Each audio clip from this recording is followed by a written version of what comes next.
Excellencies, distinguished guests, please may you take your seats. Our program is set to begin shortly.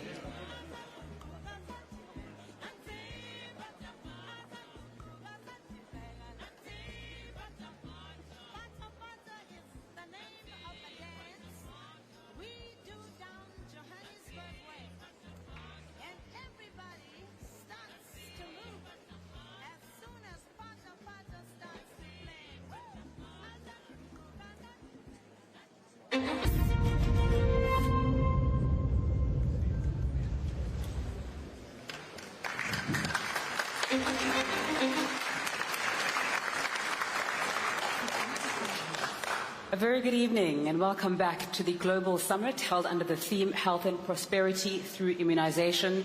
What an incredible day it's been, full of energy, insight, ambition and pledges. Absolutely. Thank you so much. And Zinga, what a day, what an evening it's going to be. Tonight, we're honored to welcome heads of state and governments, leaders whose presence signals unwavering global commitment to our shared mission. Tonight, history meets momentum with commitments to Gavi and global immunization from country and institutional leaders. I'm honored that in just a few moments, we're going to hear from Professor Barroso, Chair of the Gavi Board, Her Excellency Ursula von der Leyen, President of the European Commission, His Excellency António COSTA, President of the European Council, Mr. Bill Gates, Chair of the Gates Foundation, and Dr. Sania Nishtar, Gavi CEO. First, though, please a round of applause for Professor Barroso, Board Chair of Gavi, the Vaccine Alliance.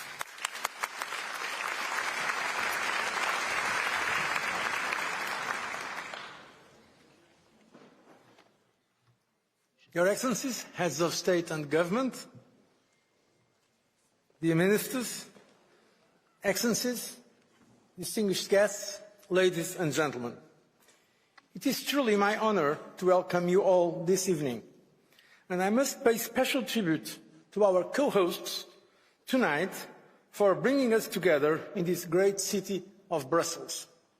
To Ursula von der Leyen, to António Costa, to Bill Gates, on behalf of Gavi, my heartfelt thanks for all that you and the institutions you represent, the European Union and its member states, and the Gates Foundation, all of that you have done and will do to make the world a healthier and more prosperous place through immunization. It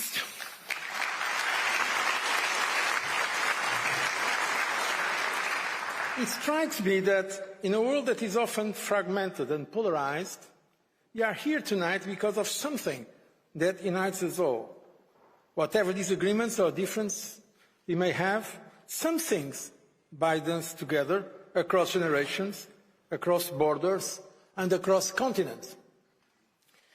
And speaking of continents, let me please make a special word to Africa and to the African Union, represented here by the Chair in Office, the President of Angola, João Lourenço. Thank you very much for joining us tonight.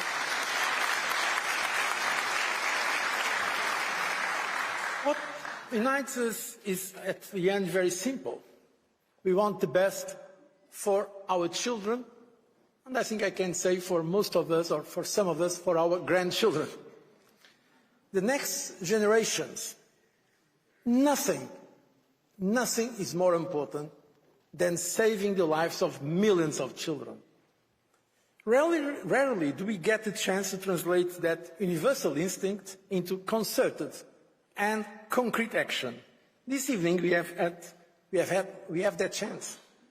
We are here to commit to a better and brighter future by committing to immunization. We know these commitments are not easy. We know the fiscal constraints, geopolitical and political challenges that confront so many of our countries.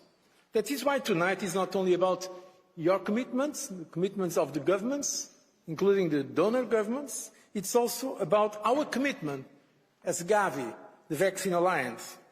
Our commitment to become an organization that is even more efficient, more agile, more collaborative, and above all, more deeply rooted in the priorities of the countries we serve. Because it's for the countries we serve that we exist, not for the organization itself.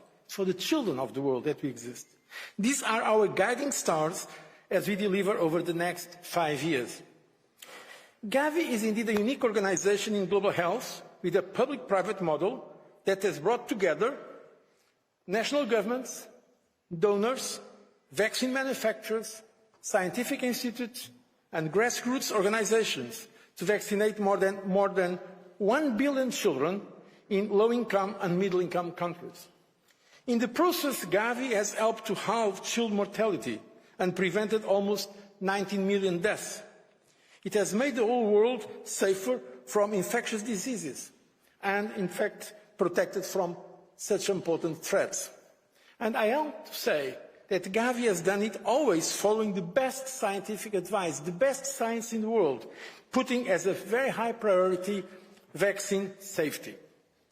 And it has provided an unbeatable return in investment. 25 years of Gavi-funded vaccines have unlocked $250 billion in broader economic benefits in low-income and middle-income countries. These economic benefits have in turn helped 19 of the countries that Gavi has supported to go it alone on immunization, their economies outgrowing the need for outside support to fund vital vaccines. This is a different way to do development. We don't want people to be dependent forever. We don't want countries to be dependent forever. Several countries, Gavi graduates, have come full circle to become Gavi donors. I pay tribute to them this evening.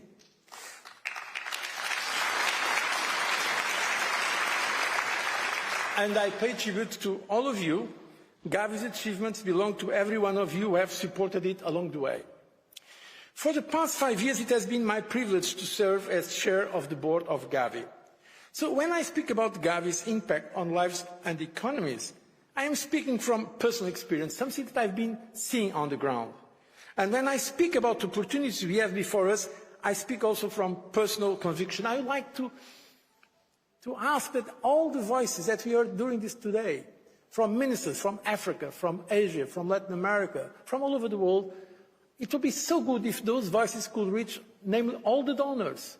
Some people that can remain skeptical when they give concrete example of the concrete benefits that brought to their countries, how many lives were saved. By working more closely with partners, we can ensure that even children in communities affected by conflict and displacement get their basic vaccinations. And as leaders, as donors and as partners, you are about to shape the future of immunization and the lives of 500 million children between now and 2030. Your voices tonight will shape the world of tomorrow. We all understand, and we have to be realistic about that. The world over the next years will look very differently from the recent past. We understand the concerns that we now follow about security. Now, one of the words that is the name of the game is resilience. Yes, but when we speak about resilience, when we speak about security, we should not forget about health security. Our mission is a humanitarian mission, but it's a mission that also protects the health security of everyone in the world. And we should also put that as a very important priority, the priority of health security. Historic forces of geopolitical upheaval, of turbulence in the global economy are clear for all to see. But in my experience, there is always a common ground to be found, and there is always room for hope. Indeed, hope is the sacred duty of leadership. Sometimes life, with all its complexities, presents us with a very simple choice. Yes or no to the future. Yes or no. There is no future without children. Immunization is the single most effective, cost-efficient and scalable tool we will ever have to give every child a start in life free of preventable diseases. I can't help but feel that no matter what may be the differences in the world today, we should stand together this evening and beyond this evening and take a step forward as one into a more hopeful future for all. Thank you very much for your kind attention.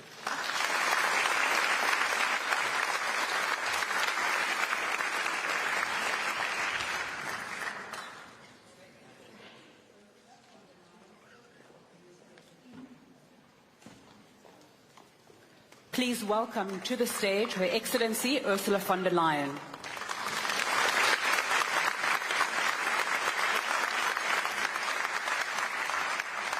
Thank you very much, President Costa, dear António, President Barroso, dear José Manuel, Mr. Gates, dear Bill, Presidents, Prime Ministers, Excellencies, ladies and gentlemen, vaccines have saved more lives than any other medical breakthrough during the history that we have followed now. More than 150 million lives have been saved because of vaccines over the last 50 years.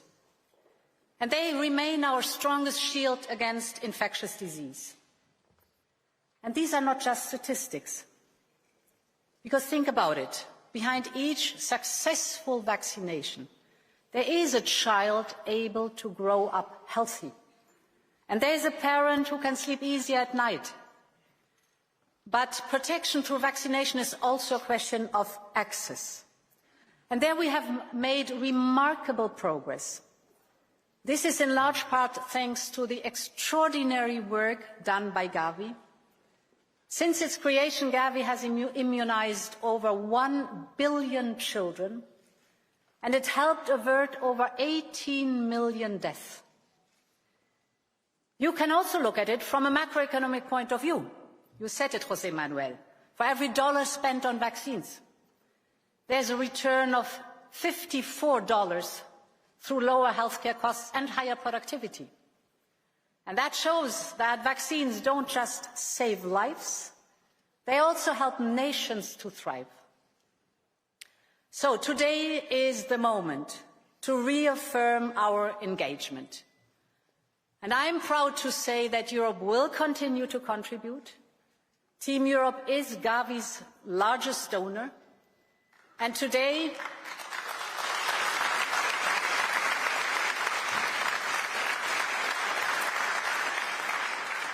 I'm pleased to pledge 360 million euros to Gavi at this summit, and this is part of a total Team Europe pledge of 2 billion euros or even more.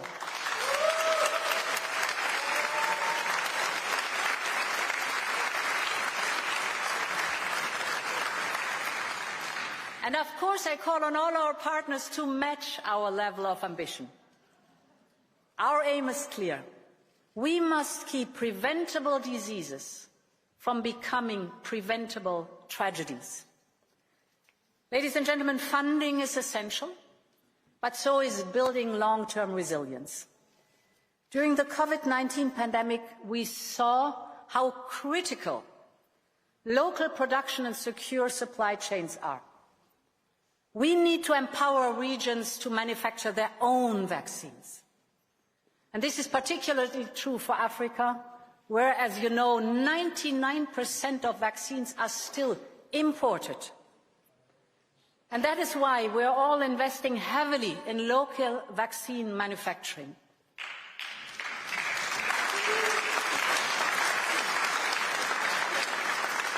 As Team Europe, we have already mobilized more than 2 billion euros from Senegal to South Africa, from Nigeria to Rwanda. We are supporting to build sustainable capacity. And we will soon sign a new volume guarantee mechanism developed with the EIB and the Gates Foundation. And these will make demand more predictable, particularly for African partners. It will guarantee more than 100 million euros for the purchase of medical supplies from developing countries. So to create a market and to guarantee the uptake, that's what we have to do. And we are also working closely with Gavi on this issue. Team Europe is the largest contributor to the Africa Vaccine Manufacturing Accelerator, and I welcome Gavi and UNICEF's commitment to procure up to 20% of vaccines from African producers.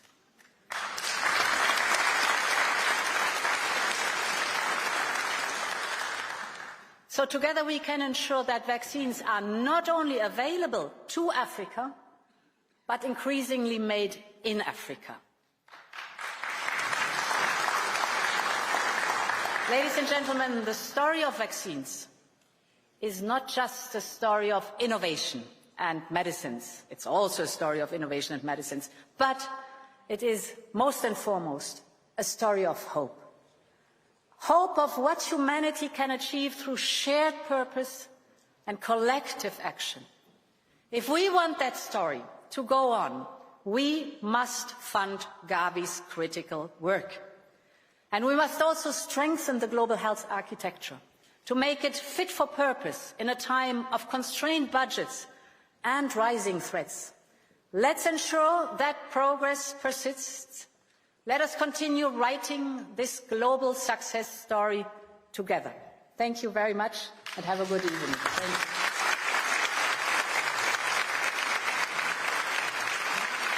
Please welcome His Excellency António Costa, President of the European Council, to the stage.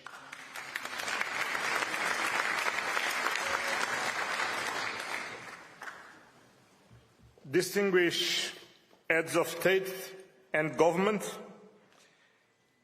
President of African Union, dear Ursula, dear José Manuel Barroso, dear Bill Gates, dear Sania Nista, Excellencies, ladies and gentlemen. First of all, I would like to thank Gavi for their work to promote health in the global world, and to thank Gates Foundation to be co-host of this event today. It is with a great pleasure and a true sense of commitment that I'm here today. A commitment to demonstrate the European Union's role as a reliable partner to global health, and the common goods demand common action. A commitment to health as a fundamental right, leaving no one behind and standing up for more social justice, more global stability.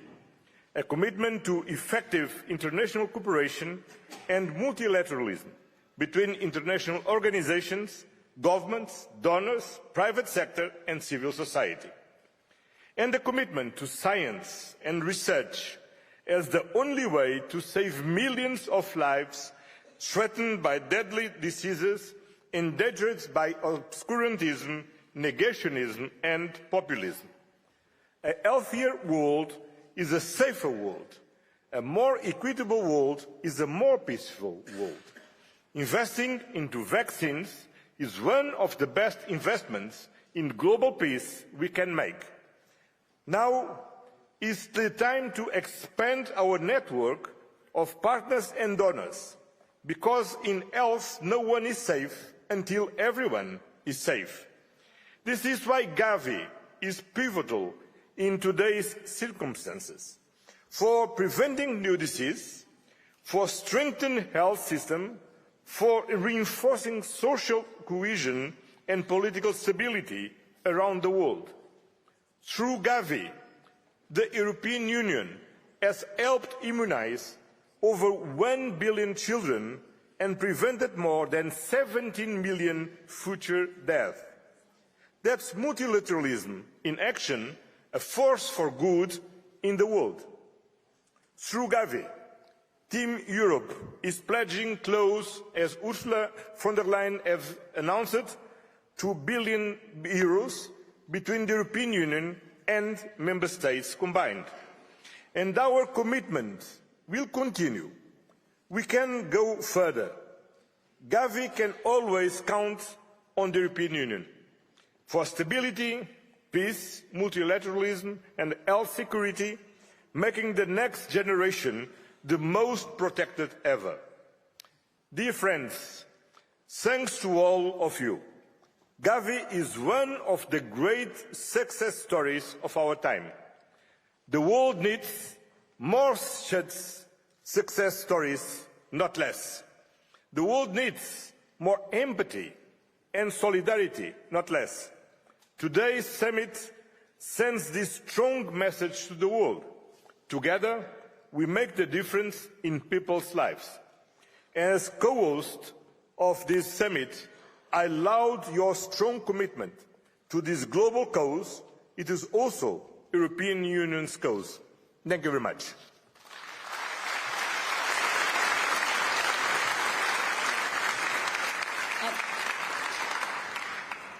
And now, taking to the stage, Bill Gates, Chair of the Gates Foundation.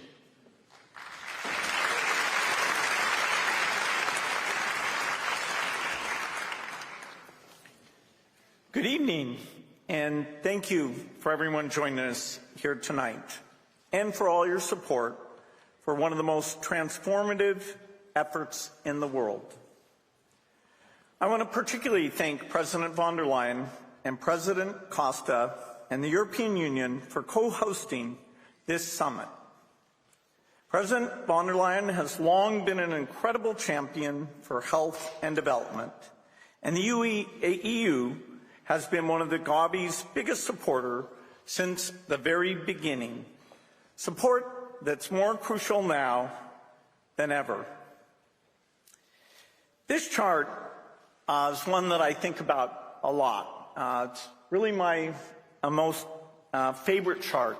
You know, I consider it almost kind of a report card for humanity, because over the last 25 years, the reduction of under 5 deaths has been far faster than any time in history. We've gone from over 9 million to now half as many deaths taking place by children. This is an unbelievable result, and it doesn't fully state the benefit of these vaccines. The vaccines leave a lot of kids far more healthy, and so their ability to achieve their potential is increased. Gavi prioritizes saving lives, and it's done with incredible scientific rigor.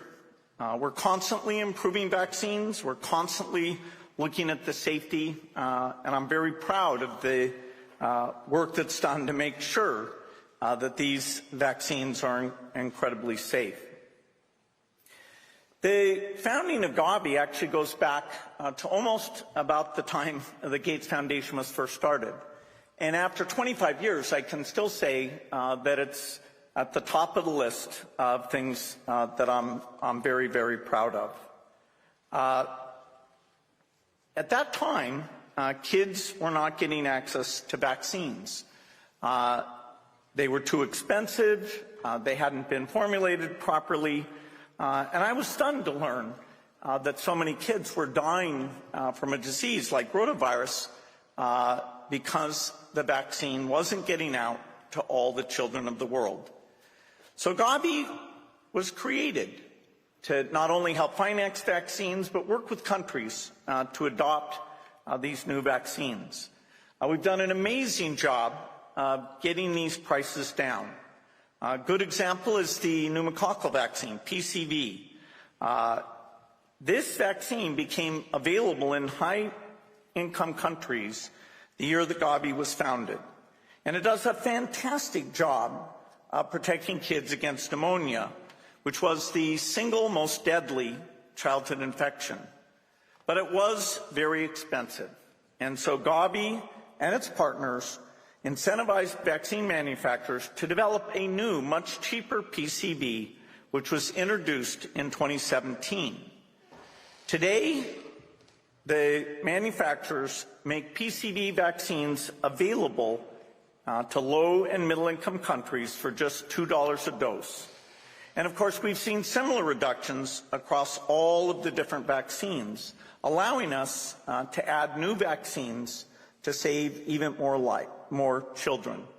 Since the founding of Gavi, the overall cost of fully vaccinating a child has been cut in more than half. And we have a pipeline of new vaccines coming along, vaccines to address new diseases and that bring down costs even further. A good example of this is the HPV vaccine. Cervical cancer, which HPV prevents, is the fourth most common cancer in women around the world. And this vaccine can prevent over 90% of these cases. But countries were slow to adopt this vaccine, in part because it was hard to deliver. Initially, it required 3 doses spread across 6 months. Scientists believed that perhaps it could be done with fewer doses. And so the Gates Foundation funded a trial to see whether a single dose was essentially fully protective. And after seeing the incredible results, the WHO approved a single-dose schedule in 2022. Now we have 75 countries around the world have moved to this single-dose approach. And because the single dose is cheaper and easier to deliver, it's now getting to far more girls around the world. For example, after Nigeria introduced the single-dose vaccine, it was able to vaccinate more than 12 million girls in less than a year. That's really incredible. Across Gavi countries, HPV vaccine coverage has increased dramatically. The year after this single-dose approval, we doubled the number of girls getting the vaccine, and we doubled it again, and this year we'll double it again. Of course, there's more than just making vaccines available. We have to work with our partner countries on helping improve their health systems. So the Gavi Alliance has spent a lot of its resources and a lot of its technical support in helping improve those primary health care systems that are so vital. We've helped countries understand where they're missing kids and how to invest in raising those coverage levels. As you've heard, over this 25-year period, that means over 1 billion children have been vaccinated, resulting in the saving of over 19 million lives. 19 million is a big number. It's almost easier to understand if I just say, okay, here's a child whose life was saved. But you have to take your reaction to how valuable that is and multiply it by this absolutely gigantic number. The total cost to save those lives was about $22 billion. And that means that Gavi saved children's lives for only about $1,000 per life saved. And this is in addition, the kids who these vaccines have kept healthy not only go to school, they do well in school, they join the economy, they contribute to their country. And really, this is why improving health through vaccines is part of the formula of helping countries be self-sufficient. Gavi's vaccination has generated $250 billion in economic benefits in the countries it supports. In fact, Gavi has had such an extraordinary economic benefit that over 19 countries that were Gavi recipients have now graduated, meaning they now fully fund their own immunization programs. A great example is Indonesia. Since partnering with Gavi, it's doubled the number of vaccines offered through its routine immunization program. And it's seen childhood deaths fall to a quarter of what they were before. And now, Indonesia is not only transitioned to be fully self-supportive, it's also become a Gavi donor. Of course, this is a challenging time. All the progress we've made is at risk. Budgets are tight, and we all have to show our priorities when there's tough trade-offs to be made. There's no denying this is a global health crisis. The U.S. cuts and other funding cuts, aid in total has gone down by $30 billion this year alone. It reinforces the incredible values being shown by the people who are showing up here today and being incredibly generous. But with the cut in health resources, along with the financial situation a lot of these low-income countries are in, we are going to have a few years where things will go backwards. as we think about this, think of a mother who will bring a baby wheezing for breath to a health center, and because the vaccines aren't available, that baby will not survive. Think of a health worker trying to deal with a measles outbreak, who, because there's less resources for that primary healthcare system, our vaccines, that measles epidemic will continue. This is agonizing. I mean, we have to put ourselves in the position of the parents who lose these children, and how tough it must be for them to realize that the life could have been saved by a vaccine that costs just 30 cents. So, our trend lines will briefly go into reverse. I believe that we can come back. I believe that we will resume that incredible progress that you saw.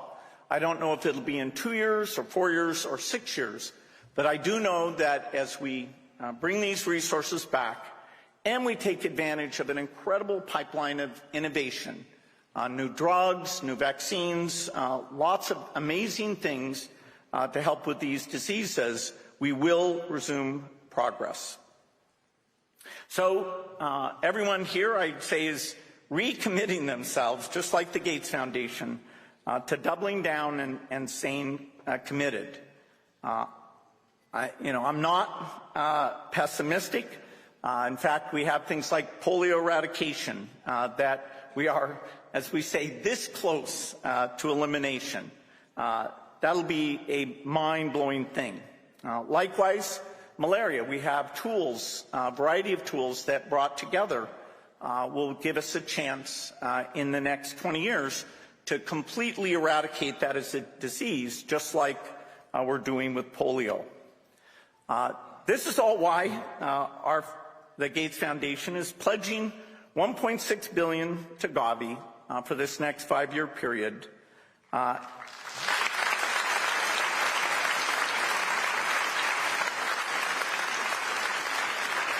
Thank you. And it's why we'll invest billions in making sure that pipeline of new and lower cost vaccines continues to make Gavi even more effective. In closing, I think we can reflect on what Nelson Mandela once said. There can be no keener revelation of a society's soul than the way it treats its children. In the last 25 years, Gavi has helped over 1 billion children live better, healthier lives, thanks to the extraordinary support of partners like you. And if we get this right, this trajectory of progress will continue for decades to come. Thank you.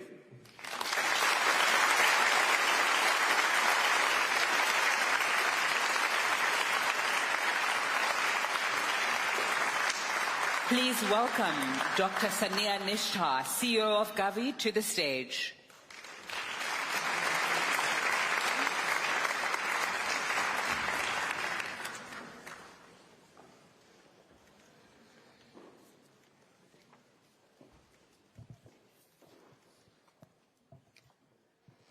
Honourable Presidents and Prime Ministers, Ministers, Excellencies, ladies and gentlemen, thank you for joining us today to help us write the next chapter in Gavi's history.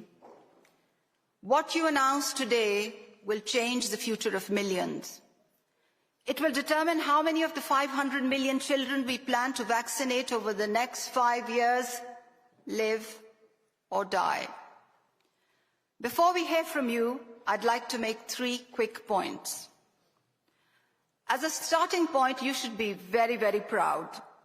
You made history by creating a uniquely impactful organization.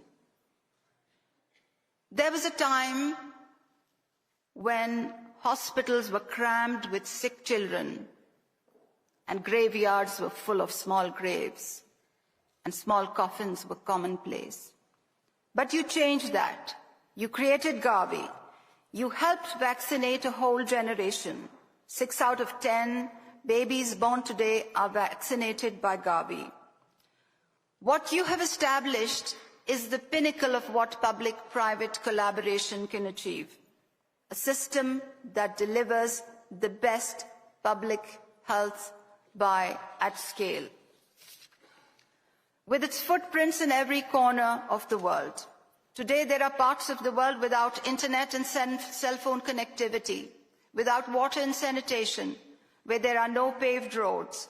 But even in those remote areas, there is one thing functioning: ice boxes with vaccines inside.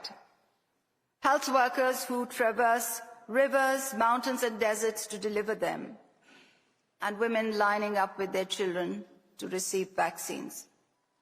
You should be very proud, because vaccination is the only intervention where the development community has achieved anywhere close to equity. And this brings me to my second point, which relates to today's context, which is threatening progress. Our ability to protect communities from diseases and safeguard the world against the next pandemic threat depends on your support. Health security, which is an important component of national security, also depends on your support. Your support will not only save 500 million lives, you will also join us in a radical transformation of Gavi and the global health architecture. And this is what my final point is about: the Gavi Leap, which is our roadmap for reform. It can change the future of immunization, and its principles, we believe, can pave the way to transform global health. It places countries, not organizations, at the center of global health. It forges true partnerships with countries towards self-reliance. It focuses on our core strengths and comparative advantage. We are, Excellencies, ladies and gentlemen, adapting to the challenges of today, and we are willing to play a part in helping renew global health for the challenges of tomorrow. On behalf of Gavi, the Vaccine Alliance, I want to thank you all again for supporting our mission, even in times when you face many other challenges. I want to thank you for every commitment you're about to make and for every life you're about to change. Good luck, and let us make history today. And now it is my great honor to welcome His Excellency President João Lourenço, President of the Republic of Angola and the current chair of the African Union. We are deeply grateful for his leadership and for taking the time to join us today. Mr. President, I'm pleased to turn the floor over to you.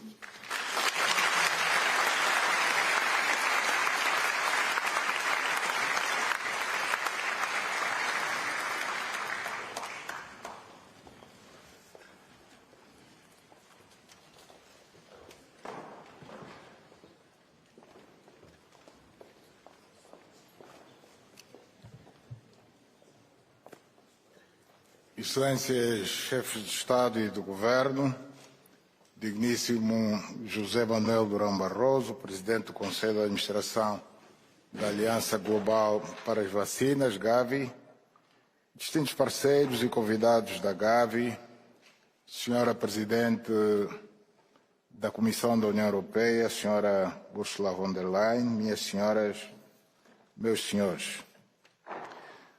Constitui para mim um motivo de grande honra dirigir-me a esta prestigiada audiência na dupla qualidade de Presidente da República de Angola e Presidente em exercício da União Africana, numa altura crítica em que o mundo decide mais uma vez se estará à altura da sua responsabilidade de salvar vidas e de proteger o futuro das nossas crianças.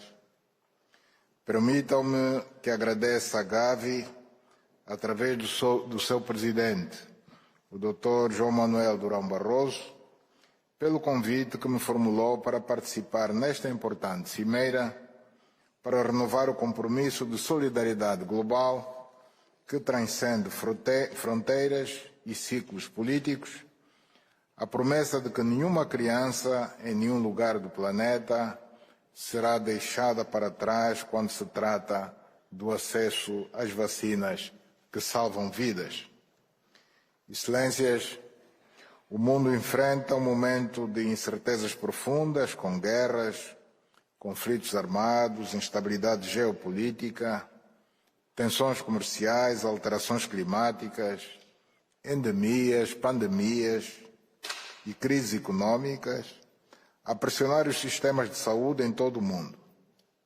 Contudo, no meio dessas ameaças à vida e ao bem-estar dos seres humanos, há uma verdade que se mantém inabalável. As vacinas continuam a ser uma das ferramentas mais simples, eficazes, custo-efetivas que a humanidade já criou para proteger e prolongar a vida. As vacinas previnem doenças que outrora dizimavam as nossas populações e protegem as nossas crianças desde os seus primeiros dias de vida, dando-lhes a chance de crescer, estudar, sonhar e contribuir para o desenvolvimento das suas respectivas nações. Mais do que isso, as vacinas representam esperança, representam o direito à saúde, o direito à infância, o direito ao futuro. Como bem sabemos, as vacinas são ferramentas poderosas de justiça social e de desenvolvimento econômico dos países. Estamos cientes de que cada criança vacinada é um passo a mais rumo a sociedades mais saudáveis, mais produtivas, mais prósperas. Populações protegidas pelas vacinas são mais resilientes, mais capazes de enfrentar crises sanitárias, mais aptas a contribuir para o progresso coletivo. É por isso que, como africanos, estamos unidos na firme convicção de que a imunização é um pilar central das nossas aspirações de desenvolvimento. Excelências, importa recordar que, graças às vacinas, a poliomielite está prestes a ser eliminada e a varíola foi erradicada. Doenças como o sarampo, a rubéola, a meningite, o tétano, a febre amarela e, recentemente, a Covid-19, têm sido controladas, salvando milhões de vidas no mundo e, em particular, em África. Não se trata apenas de saúde, trata-se de desenvolvimento humano, de estabilidade social e de crescimento econômico. Uma criança saudável aprende melhor, torna-se um adulto produtivo, contribui para o desenvolvimento e paz social. Por isso, investir em vacinas é investir no futuro das nossas sociedades.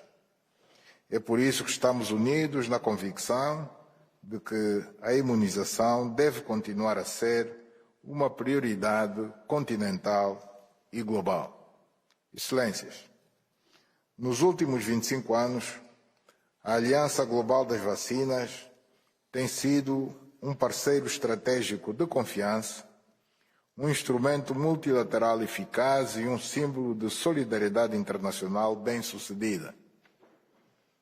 Com uma abordagem baseada na evidência, resultados e equidade, a Gavi permitiu que mais de 25 países africanos de baixa renda ampliassem o acesso a vacinas, particularmente de novas vacinas, que de outra forma estariam fora do alcance de milhões de crianças. Por outro lado, reconhecemos com apreço o esforço contínuo da Gavi para adaptar os seus modelos de apoio financeiro, incluindo o trabalho em curso para tornar os países de média renda elegíveis a formas inovadoras e sustentáveis de financiamento. Este é um passo crucial para garantir que nenhuma criança do mundo seja deixada para trás, mesmo em contexto de transição econômica. Em 2021, entre 2021 e 2025, a Gavi canalizou mais de 5 mil milhões de dólares para o continente africano, o equivalente a mais de 1.000 milhões de dólares por ano. Só em 2023, mais de 700 milhões de dólares foram investidos em África. O impacto é evidente e transformador. Países como Angola, foram beneficiários direitos de apoios cruciais, com destaque para a introdução de 7 novas vacinas, incluindo aquelas que protegem contra 2 das 3 principais causas de morte em crianças menores de 5 anos, a pneumonia e as diarreias virais. Brevemente introduziremos a vacina contra o papiloma vírus humano para garantirmos uma vida saudável aos nossos jovens e pretendemos ainda introduzir a vacina contra a malária, que é a primeira causa de morte no nosso país e continente. Registramos também avanços significativos na recuperação de crianças 0-12, na resposta a surtos epidêmicos como a poliomielite, a Covid-19, sarampo e cólera, bem como no reforço do sistema de saúde, com a instalação de cadeias de frio de última geração alimentadas à energia solar. A introdução desses equipamentos representa um avanço estratégico para a expansão da vacinação em áreas remotas, assegurando maior cobertura e segurança na conservação de vacinas, como também contribui para a redução das emissões de carbono, promovendo sistemas de saúde mais sustentáveis e alinhados com os compromissos climáticos globais. A digitalização dos sistemas de informação melhorou substancialmente a gestão de vacinas e de produtos essenciais de saúde. Essa parceria não apenas salvou vidas, como também aumentou a confiança da população nos serviços públicos de saúde. Também reconhecemos que a eficácia de qualquer sistema não depende apenas de vacinas e equipamentos, mas sobretudo de profissionais capacitados.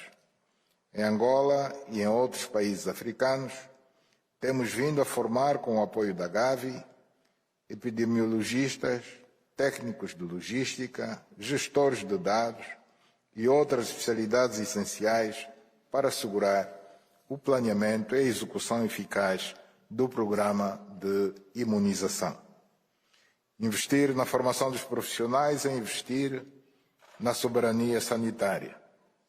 Neste sentido, iniciamos um ambicioso programa de especialização de 38 mil profissionais de várias áreas críticas, particularmente para o reforço dos cuidados de saúde primários, que serão os pilares da saúde pública no presente e nas próximas décadas. Hoje, a Gavi precisa de nós. A meta é ambiciosa e absolutamente inadiável. Trata-se de mobilizar 9 mil milhões de dólares para o período de 2026 a 2030. Com esse financiamento, será possível que a Gavi apoie a vacinação de 500 milhões de crianças e salve entre 8 a 9 milhões de vidas. Excelências, não se trata apenas de um investimento, é, acima de tudo, uma decisão estratégica, um dever moral, um pacto com as próximas gerações. Cada dólar mobilizado hoje transforma-se em esperança concreta para milhões de famílias, reduz custos futuros com doenças evitáveis, fortalece os nossos sistemas de saúde e impulsiona o desenvolvimento econômico dos nossos países. A África está unida e comprometida com essa causa.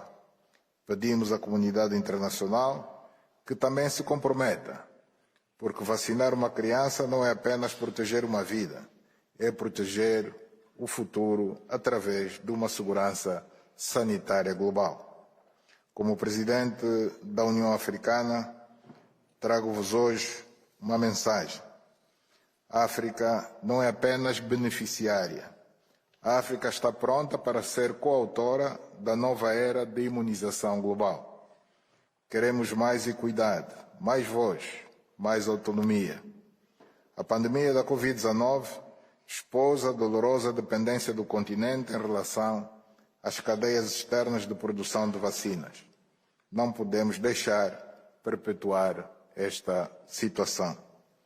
É por isso que apoiamos a iniciativa da Gavi para o fortalecimento da produção regional africana de vacinas, no quadro da iniciativa ADMA, African Vaccine Manufacturing Accelerator.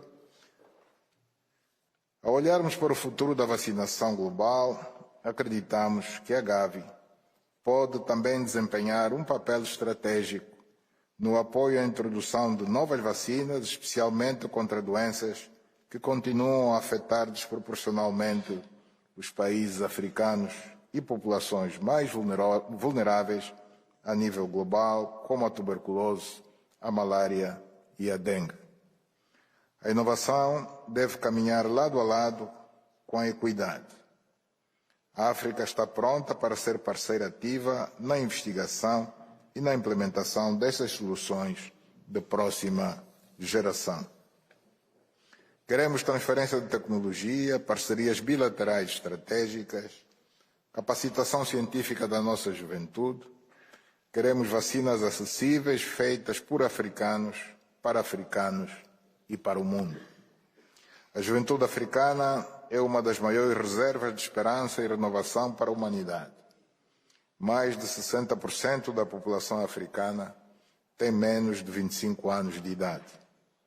Enquanto o mundo procura soluções para lidar com o envelhecimento populacional, a África representa uma fonte crescente de dinamismo humano, de criatividade e de capacidade produtiva.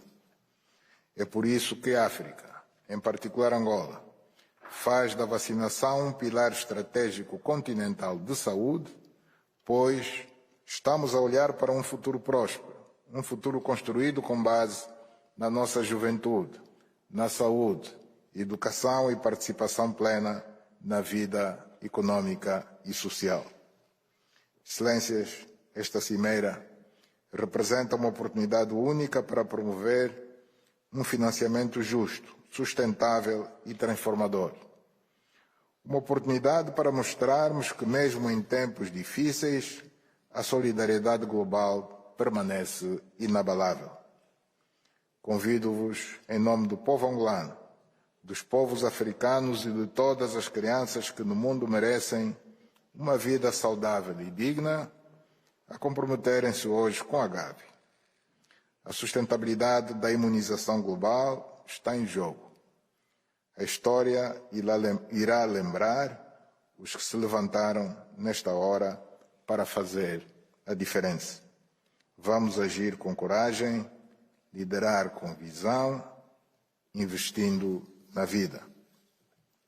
A história nos julgará não apenas pelo que dissemos, mas sobretudo pelo que decidimos fazer ou não fazer juntos em prol da humanidade.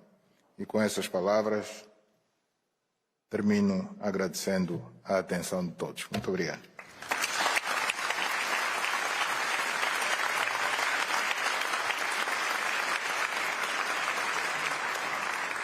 Obrigada, Senhor Presidente. Thank you so much indeed, Your Excellency, President of Angola, ladies and gentlemen, and also the Chair of the African Union, His Excellency João Lourenço. Thank you so much. Your words and your leadership, they truly echo the shared responsibility that we all have in this room and the opportunity that we must seize.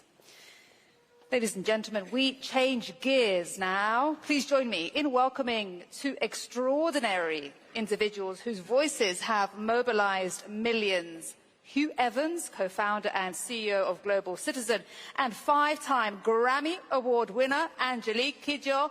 Welcome.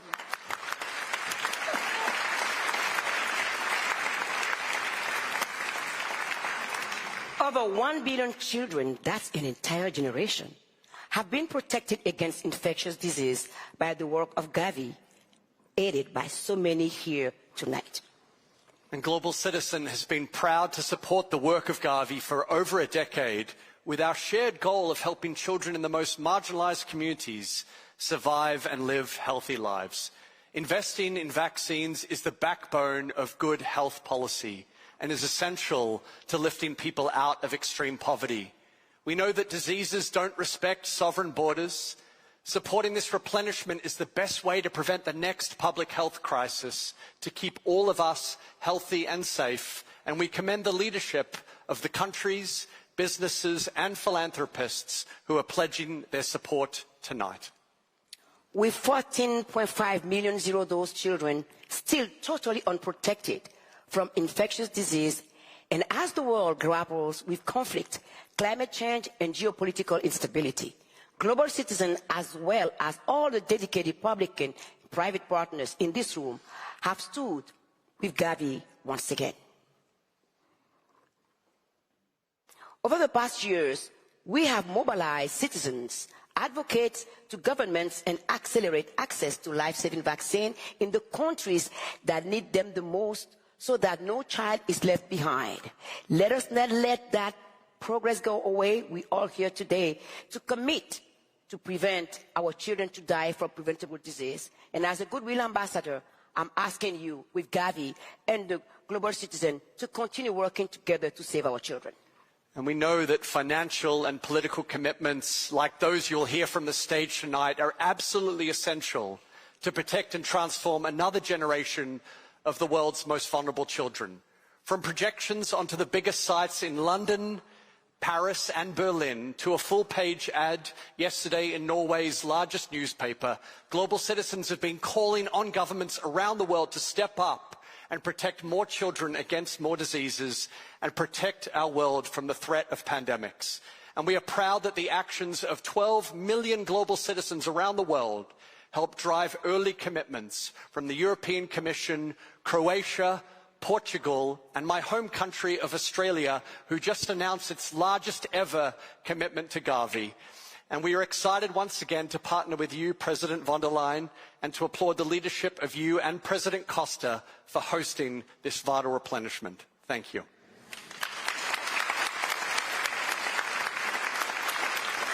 With Gavi leading the way, supported by global citizens around the world, together we will defeat infectious disease, give every child a shot at life, unleash economic benefits for healthy communities, and bring us closer to ending extreme poverty. This is the opportunity of a generation. The future of our children depends on it.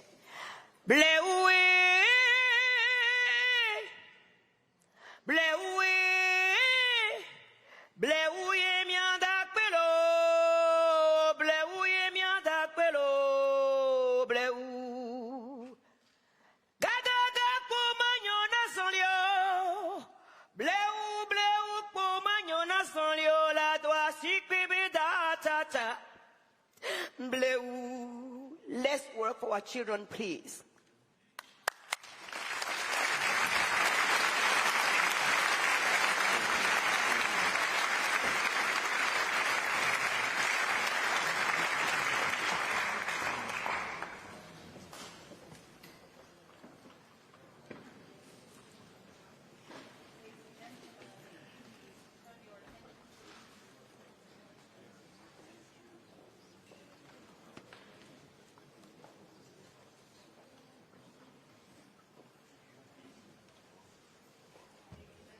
Please turn your attention now to the screen for a special address by the Secretary General of the United Nations, António Guterres.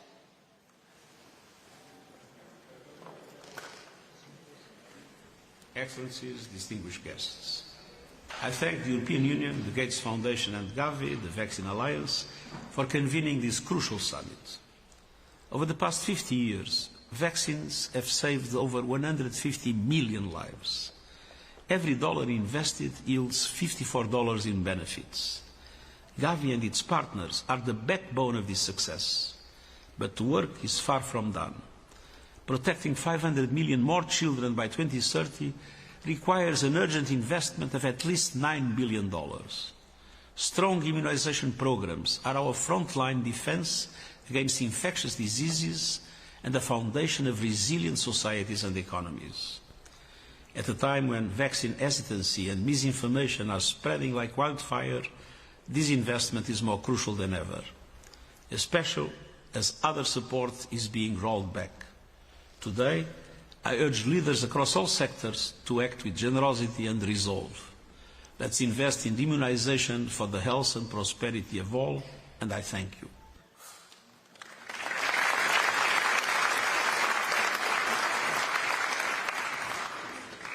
Thank you so much. Now, we know that the ambition of this replenishment is bold, but so is the leadership standing in solidarity to meet the moment. Absolutely, Nzinga. And next we'll hear from the distinguished leaders of Spain, Ireland, Greece, Portugal, Croatia, Malta, and the United Kingdom, plus France and Luxembourg. But first, it gives me great pleasure to welcome His Excellency Pedro Sánchez, President of the Government of Spain. Damos la bienvenida al señor Presidente del Gobierno de España. Señor Presidente, usted tiene la palabra.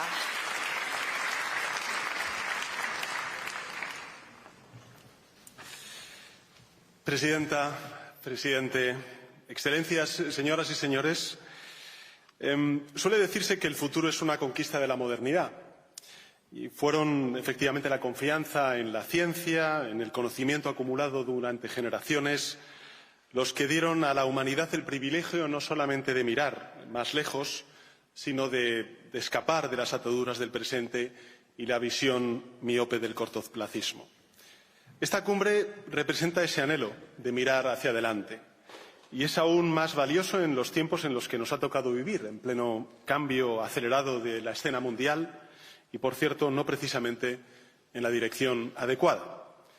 La comunidad de donantes se reduce de manera preocupante, los conflictos armados proliferan y la crisis económica de endeudamiento ahoga a los más vulnerables. Y todo ello ocurre en pleno cuestionamiento del orden multilateral como herramienta para encarar desafíos globales. Hoy, más que nunca, es necesario dar un paso al frente, no solo para afrontar estos desafíos, sino para alentar la confianza de los ciudadanos en las instituciones internacionales capaces de dar respuesta a los retos comunes. España está dispuesta a hacerlo, una vez más, predicando con el ejemplo. Nuestro compromiso con el sistema multilateral y, en particular, con el sistema global de salud es total, es absoluto. Y descansa en dos pilares. El primero, la confianza de la sociedad española en la vacunación como método de prevención de enfermedades.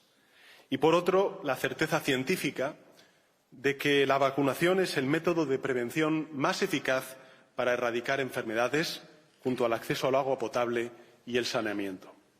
Por ello, hemos contribuido a Gavi desde sus inicios con el deseo de extender los beneficios de la vacunación a toda la población mundial. Se trata, en consecuencia, de una iniciativa de éxito a la que España le otorgó su más alta distinción, el Premio Princesa de Asturias de Cooperación Internacional, en el año 2020, el año de la pandemia.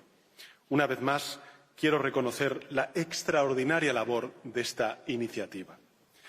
Un trabajo medible en millones de niños y niñas vacunados, en el alcance de sus programas de vacunación, en el apoyo a los esfuerzos de los países implementadores y, sobre todo, en los millones de casos de enfermos y de enfermedad evitados.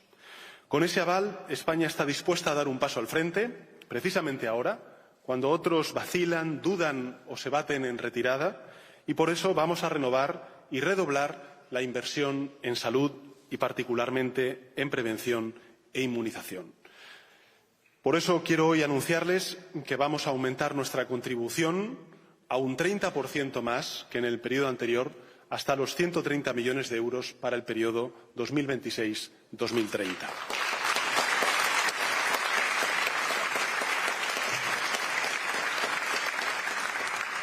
Quiero ser muy breve, porque son muchos los intervinientes, pero, como saben, mi país tendrá el inmenso honor de acoger la cuarta conferencia sobre la financiación para el desarrollo en la ciudad de Sevilla. En ella, la financiación de la salud tendrá una especial relevancia en la plataforma de Sevilla para la Acción, con la presentación de iniciativas concretas de alto impacto.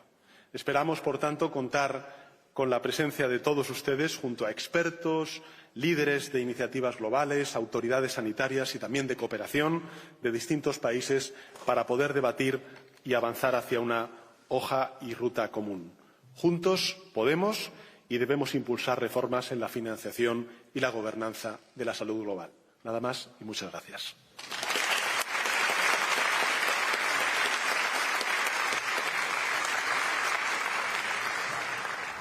Ladies and gentlemen, time now to welcome to the stage His Excellency Luís Montenegro, Prime Minister of Portugal.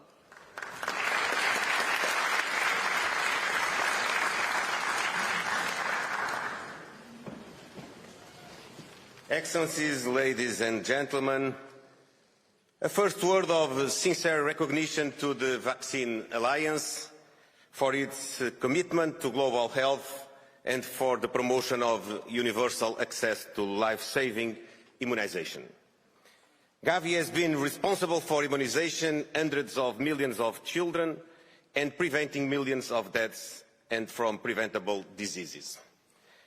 This solid commitment with the most vulnerable populations across the world is even more relevant on a global context marked by uncertainty and instability. This work is vital and deserves our broad and bold support. The Government of Portugal has recently announced more €2.5 million contribution to the Global Alliance for Vaccines and Immunisation for the next 5-year strategic period. This contribution represents a significant reinforcement of Portugal's commitment to the advancement of global health. By contributing to reinforcing vaccination programs, notably in Portugal-speaking African countries, the Portuguese government aims to promote broader immunisation coverage, disease prevention and stronger health systems. Portugal remains firmly committed to the principles of the multilateralism and believes no one should be left behind. We strongly value Gavi as a key multilateral partner and a vital pillar of global health architecture. Count on us to continue helping those vulnerable countries to build stronger, more resilient health systems. Our cooperation with Gavi represents not only a shared investment in public health, but also a powerful expression of global solidarity. By promoting global health, we are also promoting the best of ourselves, caring for each other within one big human family. We will remain committed to this effort, and we commend all those who are joining us in this common endeavour. Thank you so much for your attention. Muito obrigado, José Manuel de Barroso.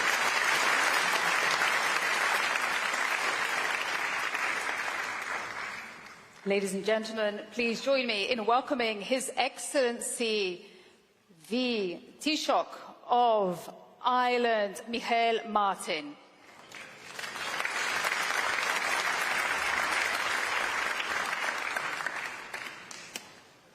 Good evening, and I'm very honoured to join you all today at this pledging summit to affirm Ireland's deep and sustained commitment to global health equity. Vaccines have utterly transformed health outcomes across the world, and evidence from the World Health Organization shows that vaccination is one of the best health investments that money can buy and one of the most impactful tools available to us. However, as we look around the world, the reality is that inequalities in healthcare and access persist. Globally, health systems are struggling to keep pace with levels of need. In some humanitarian situations, health systems are even under attack.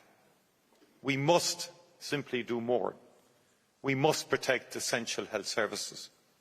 We must ensure those in crisis settings have access to healthcare, including immunisation. We must ensure that children are not dying from preventable diseases. No one should be left behind.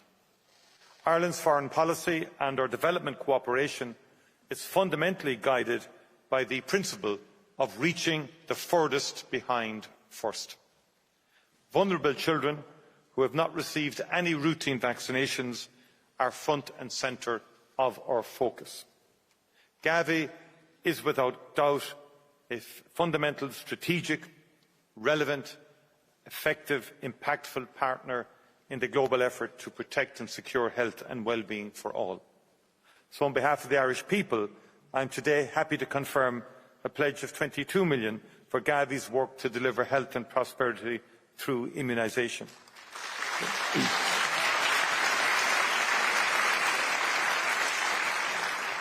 This is a 20% increase on our previous pledge and demonstrates Ireland's commitment not just to Gavi, but to global health equity, solidarity and multilateralism. Overall, Ireland is committed to providing support that is both predictable and flexible, and to maintaining our overseas development assistance priorities, focused on ending poverty and working in solidarity to achieve these sustainable development goals. Thank you very much indeed.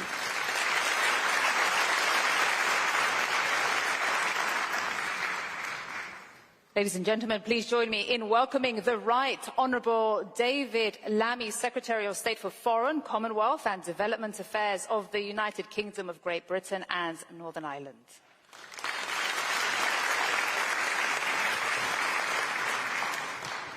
Well, it's wonderful to be here after such a challenging week globally. What a hopeful room to be in.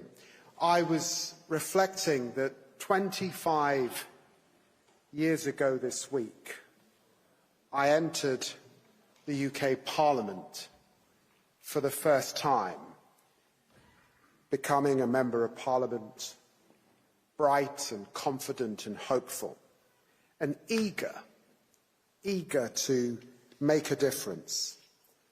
And what an example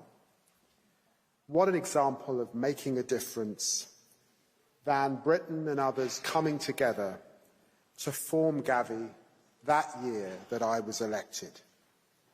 Every second child born today gets a Gavi-supported vaccine, protected from deadly diseases, and investment in their potential against a difficult fiscal backdrop we know. Of course, we will need a modernised approach to development and aid, investors, not donors, looking to secure the biggest return that we can. And that does mean doing things differently.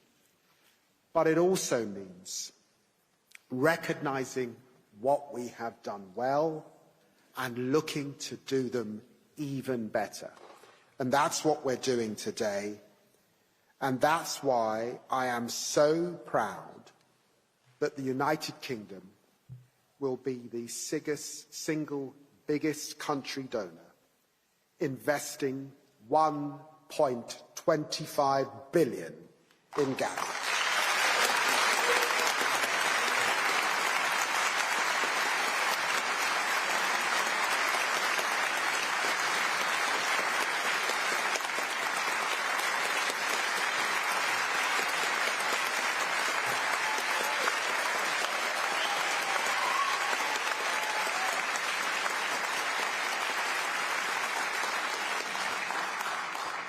My friends, where others are stepping back, we in the United Kingdom are stepping up.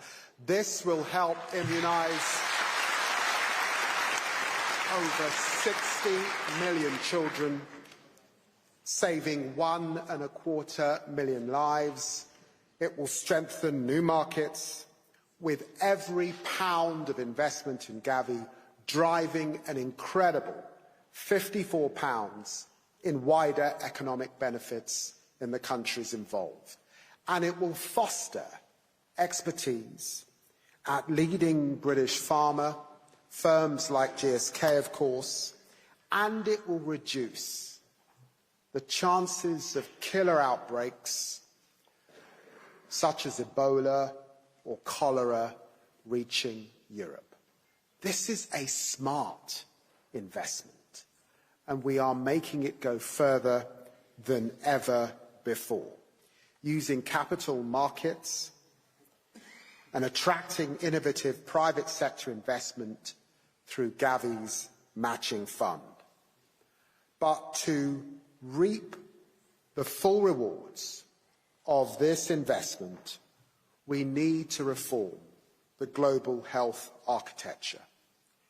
Institutions have multiplied, more and more work is siloed off, transaction costs have risen, and national health systems have been disempowered. I want to echo Dr. Sania Nishtar's ambitious vision for Gavi. Bodies like Gavi need a broader base of supporters, a simpler approach to delivery that puts country ownership at the heart of the model. Today we can see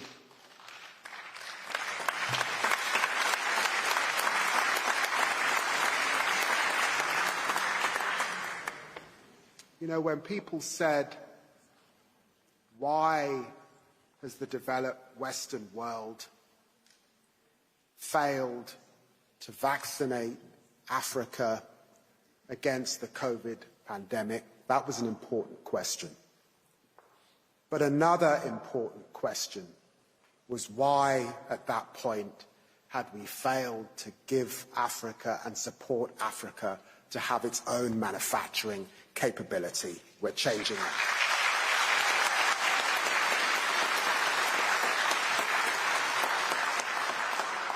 Countries like Indonesia have joined India in moving from receiving Gavi support to giving Gavi support.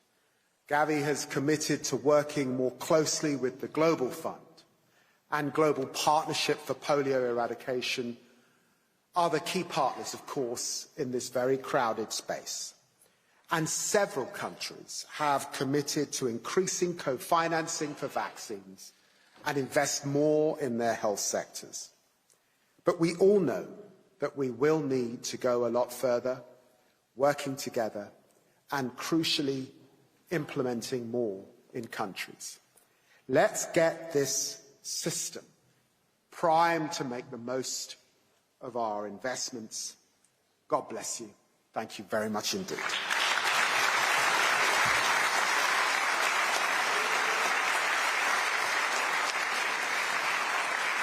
Ladies and gentlemen, please join me in welcoming to the stage His Excellency Kyriakos Mitsotakis, Prime Minister of the Hellenic Republic.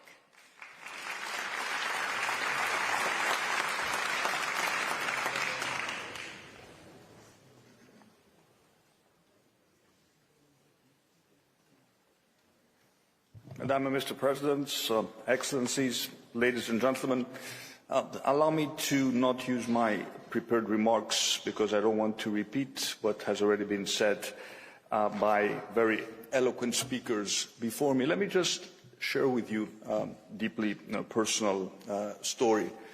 My late mother contacted polio during the Second World War, and she received the best possible care. She lived a fulfilling but very difficult and challenging life, and she was one of the lucky ones.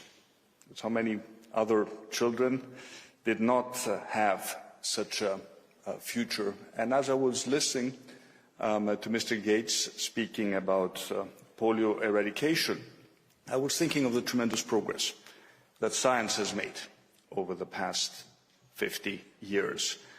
And I was also thinking about the tremendous contribution that Gavi has made as a model private-public partnership, delivering vaccines to tens of millions of children, saving millions of lives.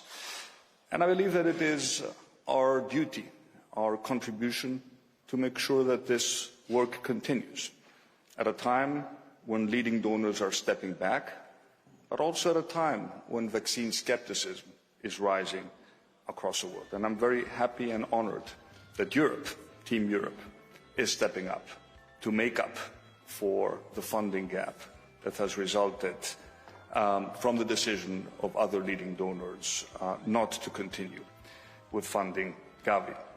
So on behalf of the Greek people, I would like to announce that the initial recommendation by my Minister of Finance was to contribute €2 million to the Gavi cause, but I've decided to increase that to €5 million.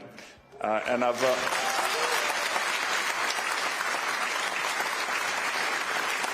so.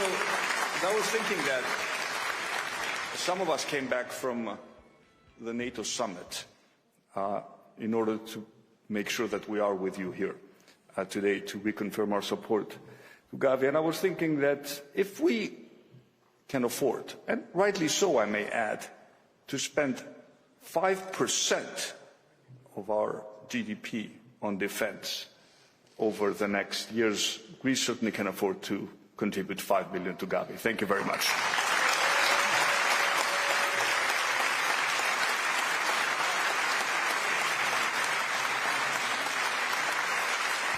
Ladies and gentlemen, please join me in welcoming on stage Andrej Plenković, Prime Minister of Croatia.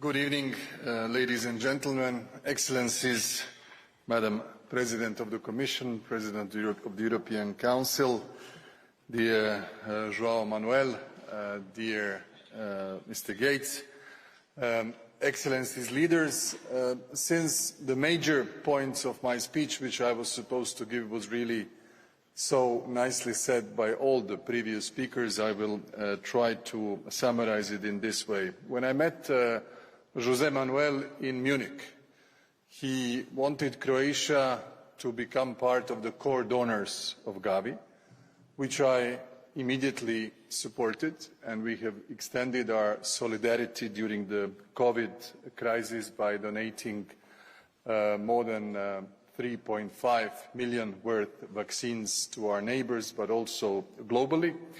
I asked him, tell me, dear friend, how much do you expect from Croatia? He says, 1 million. I said, okay. He said, I should have said 2. So my point today is that it is true. Croatia will commit 1 million for 2025, but we shall commit 1 million throughout the period of 2030. So it's not 2, but it's 6. Thank you very much. Honored to be with you.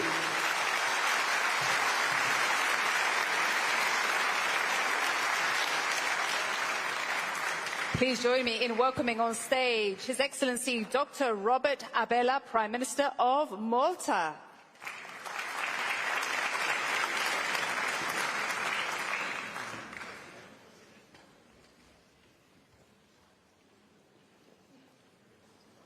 Good evening to all distinguished guests, Excellencies, dear friends.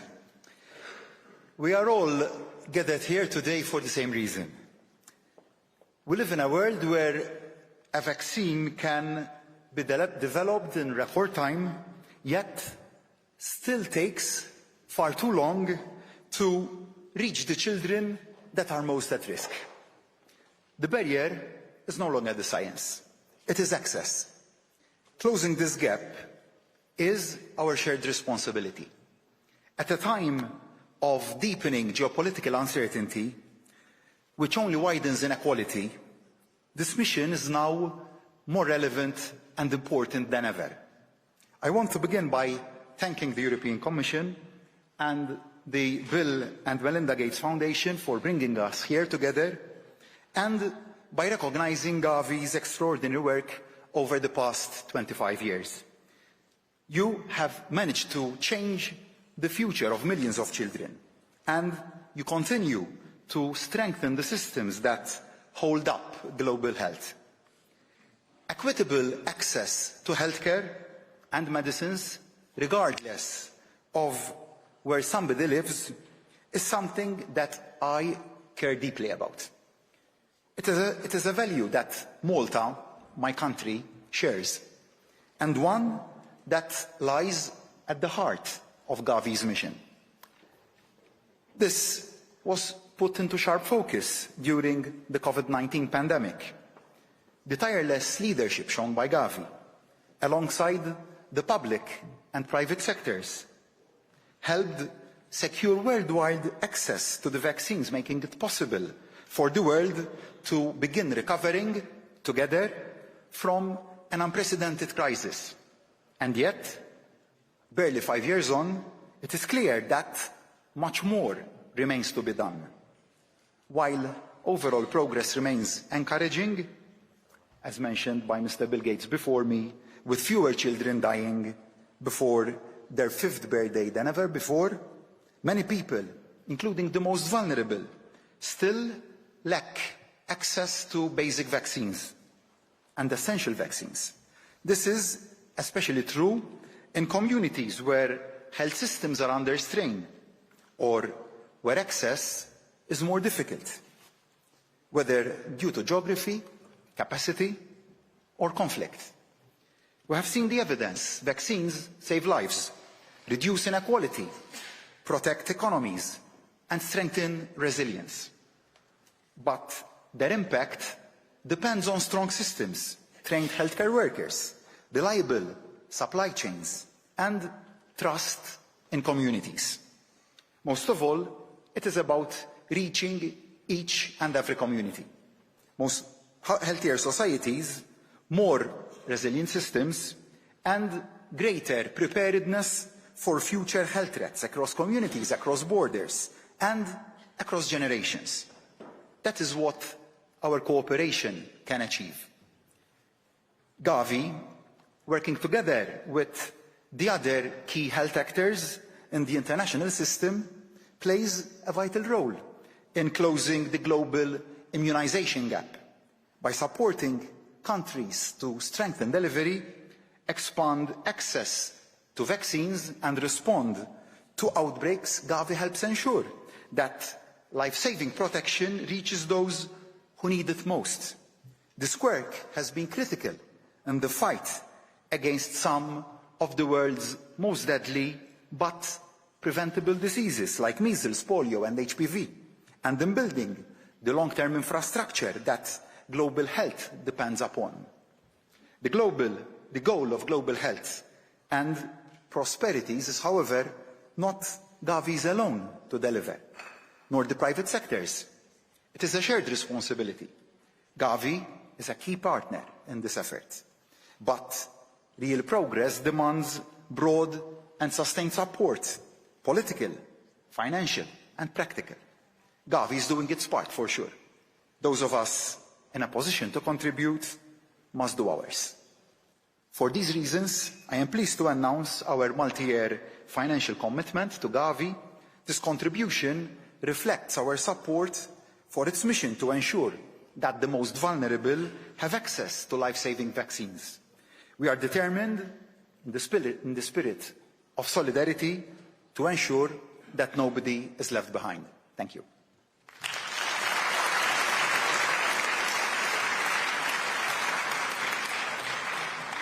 Ladies and gentlemen, please join me in welcoming on stage His Excellency Yannick Nouda, Minister of Social Affairs and Health of France.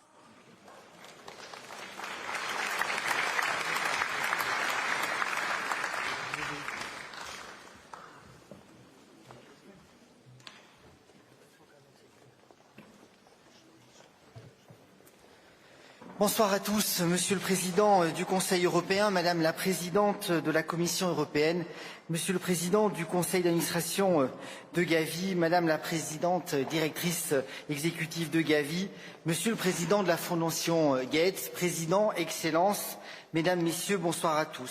Permettez-moi tout d'abord, au nom de la France, de féliciter et de remercier chaleureusement nos co-hôtes pour l'organisation de cet événement.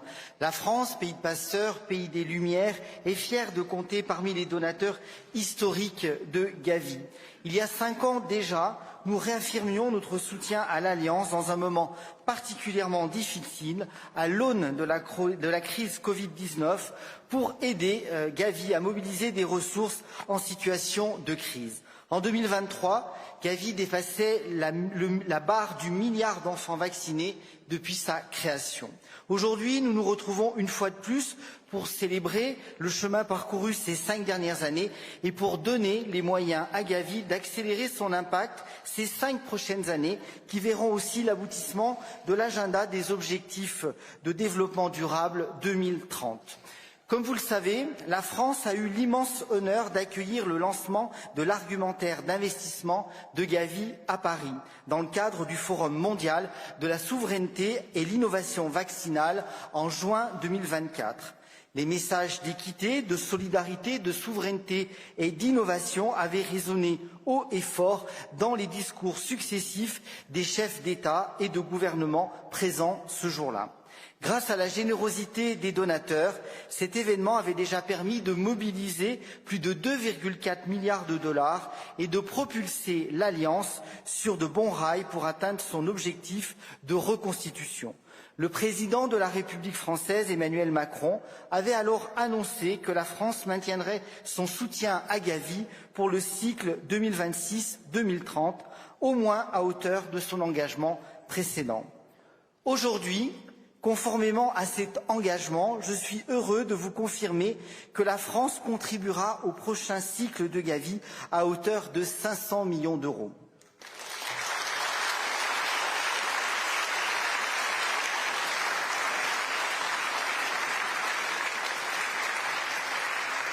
Cette contribution permettra à l'Alliance de vacciner 500 millions d'enfants supplémentaires et de sauver des millions de vies d'ici 2030. Elle permettra d'accélérer la couverture vaccinale dans les pays les plus pauvres, notamment en Afrique francophone, et de renforcer ainsi la protection de tous nos concitoyens. La France, vous le savez, soutient la vaccination, pays de Pasteur, et est très heureuse de pouvoir mener la lutte contre l'obscurantisme, notamment au sein de l'Union européenne. Notre engagement au sein de Gavi permettra aussi de renforcer les moyens de production locaux et régionaux. Je pense notamment à la mise en œuvre de l'accélérateur de production des vaccins en Afrique, AVMA, lancé à Paris avec nos partenaires de l'Union africaine et de l'Africa CDC il y a un an. Ce travail, qui est une priorité de l'équipe Europe, devra se poursuivre en lien étroit avec le secteur privé. Je salue à cet égard l'engagement de l'industrie pharmaceutique française et européenne pour soutenir l'agenda africain de souveraineté sanitaire. J'invite ces acteurs à aller plus loin encore dans l'esprit de l'accord mondial, sur les pandémies qui vient d'être adopté par les États membres de l'Organisation mondiale de la santé, et à poursuivre la pratique d'une médecine basée sur les preuves, l'evidence-based of medicine, et de lutter contre les fake news. Alors que Gavi célèbre cette année ses 25 ans, le succès de long terme de l'Alliance dépendra aussi de sa capacité à travailler avec les autres acteurs de la santé mondiale. J'appelle donc l'ensemble des institutions multilatérales, y compris les banques de développement, à se mobiliser et à renforcer leur collaboration. Je souhaite aussi profiter de cette plateforme pour féliciter les pays partenaires de mise en œuvre qui ont augmenté de manière constante leur part de cofinancement à Gavi ces dernières années. Mobiliser davantage de ressources nationales pour la santé est la clé d'un financement pérenne de ce secteur et d'une souveraineté sanitaire renforcée pour le bénéfice de toutes et de tous. Le chemin ne s'arrête pas aujourd'hui à Bruxelles. Il sera encore long dans des contextes budgétaires et politiques difficiles. Mais la crise de la Covid-19 nous a prouvé que nous étions capables de relever les plus grands défis ensemble. Et c'est ensemble que nous continuerons d'aller plus loin et plus vite. Je vous remercie pour votre écoute.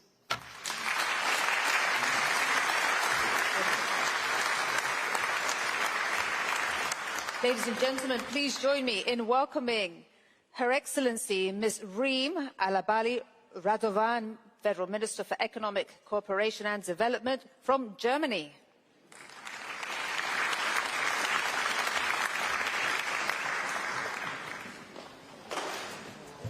Excellencies, honored guests and partners. What Gavi has done so far is not just impressive, it's historic. The Alliance has vaccinated over 1 billion children worldwide. Gavi shows what's possible when governments, international organizations, the scientific community, businesses and civil society works together. And that's exactly what our world needs to see, now more than ever. Strategic alliances and more health equality in action. For that, I would like I would like to thank Gavi wholeheartedly. The success of Gavi means that fewer children die, more children can go to school, and more children have the chance of a healthy and productive future. All of this made possible through partnerships. Partnerships based on the needs of the Global South. Partnerships that put those countries in the driver's seat. We cannot stop here, however. The coming years will be critical. New viruses with a pandemic potential, climate change, conflicts, and disengagement of important development financiers, all of these threatens the progress we've made through vaccination. We would be ill-advised not to invest in Gavi. In times of shrinking spaces and reduced public budgets, investing in immunity is the most effective and crucial contribution we can make to protect us all. I am therefore proud to announce Germany's pledge of 600 million euros to help vaccinate. Thank you.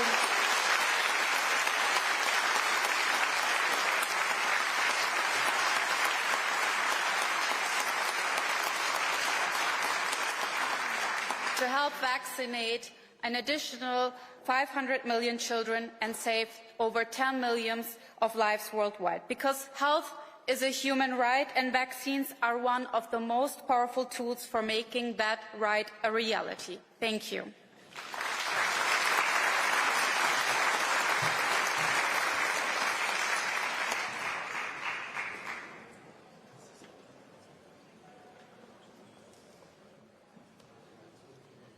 Thank you so much, Excellencies. The incredible pledges we have heard tonight, the numbers and the statistics are so awe-inspiring.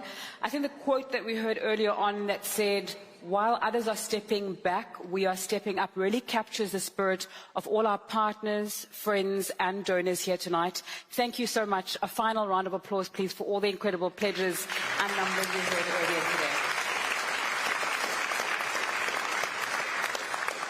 And now we will welcome the leaders of Sierra Leone, Ghana, and the Central African Republic. First up, please may I invite His Excellency Julius Maada Wane-Bio, the Chair of the Authority of ECOWAS and the President of Sierra Leone, to address us. Thank you.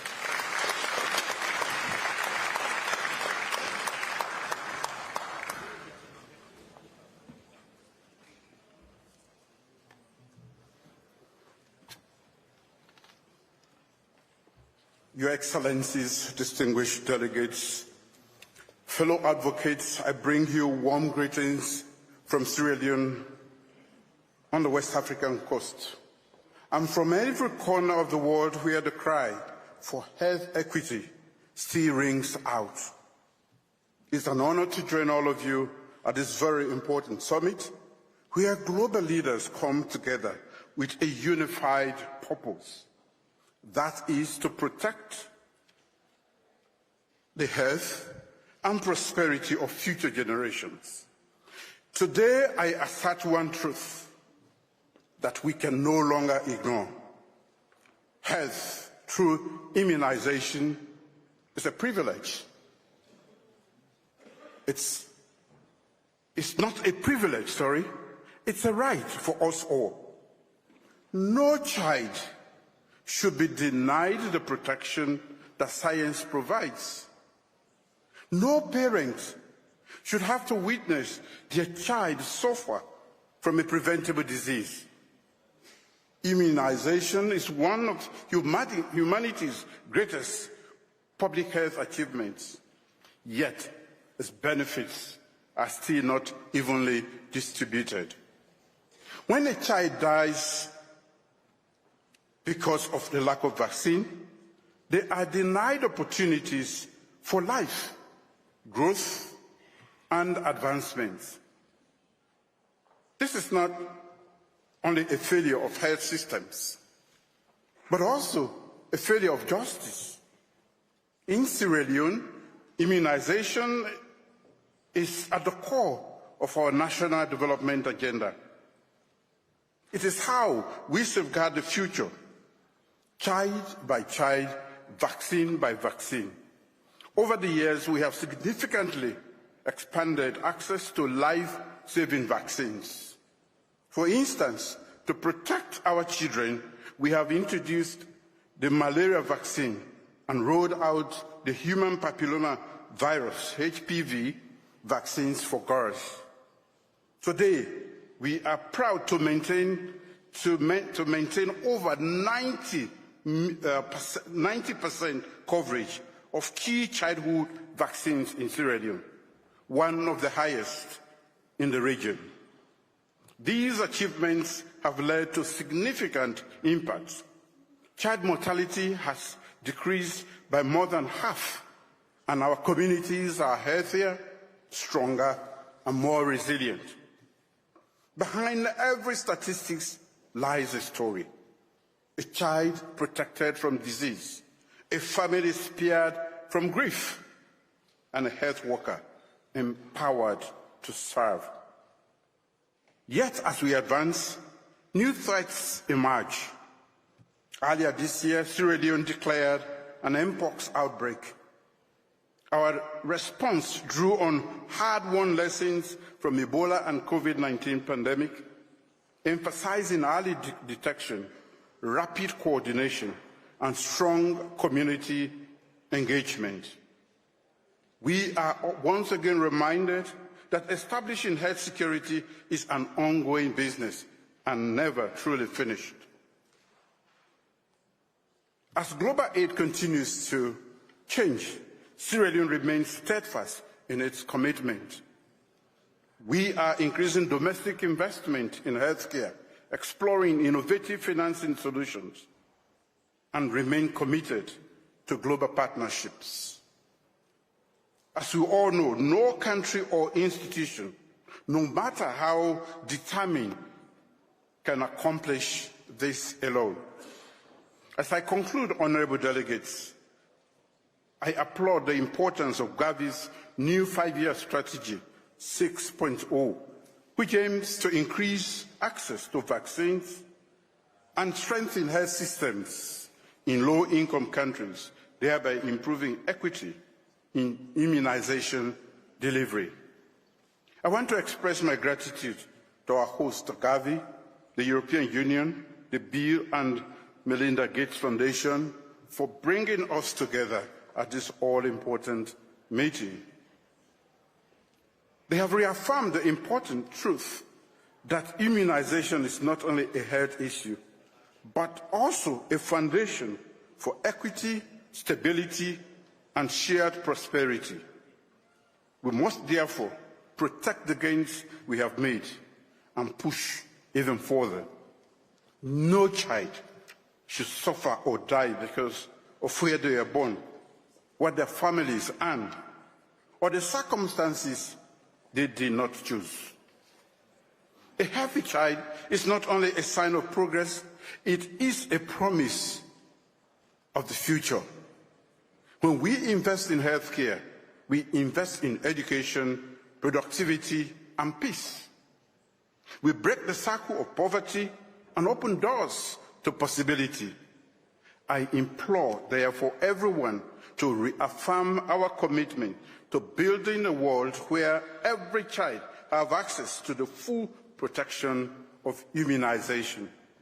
A world where no mother has to beg for medicine and no father has to choose between food and healthcare treatment. Health is not a privilege for the fortunate. It is a right for everyone.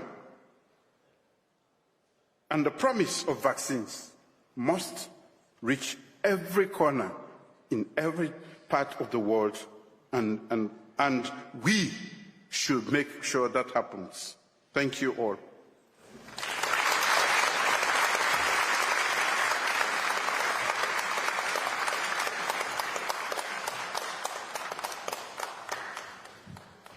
Thank you, Excellencies. Our next speaker is another one of Gavi's strong supporters and partners. A warm welcome, please, for the President of Ghana, His Excellency John Dramani Mahama, making his way to the stage now.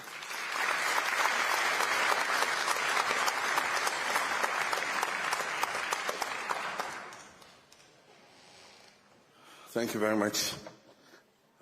In the interest of time, let me proceed on established protocol. Distinguished ladies and gentlemen, for me, the issue of vaccines is deeply personal. And that is because when I was growing up, one of my younger brothers was affected by polio. He was crippled. He lived with the stigma of his disability for many years. And eventually he was driven into depression and became an alcoholic.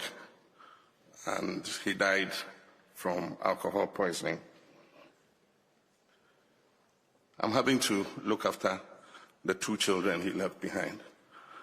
And so I understand what life-saving vaccines are. The rest of us who grew up healthy and are here today were the lucky ones.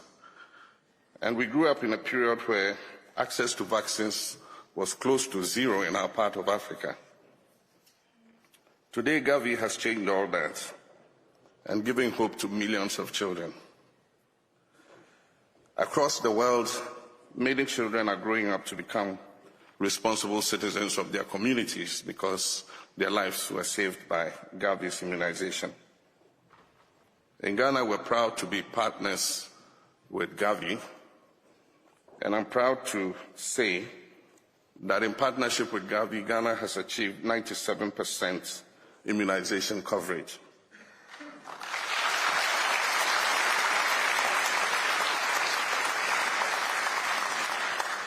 But it means that another 3% is missing.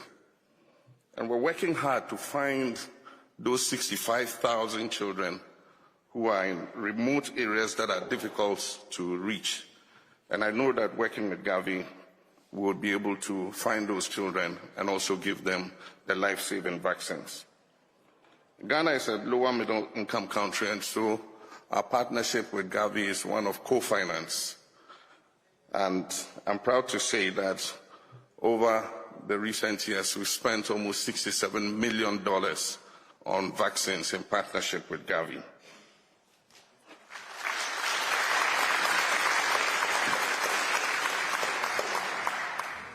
One of my first decisions as president was to uncap our national health insurance. The previous government had put a cap on the statutory fund of the national health insurance. So excess funding above a certain percentage of the budget went back into the consolidated fund.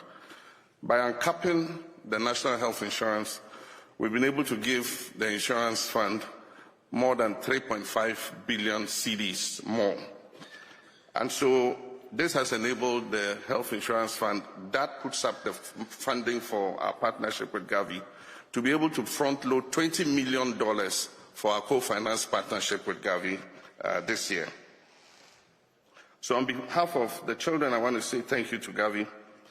We are hoping that we'll fast-track our weaning of Gavi by 2030. We're supposed to go off Gavi funding by 2030. And it's my expectation that we'll work hard to be like Indonesia and in future become a donor country to Gavi.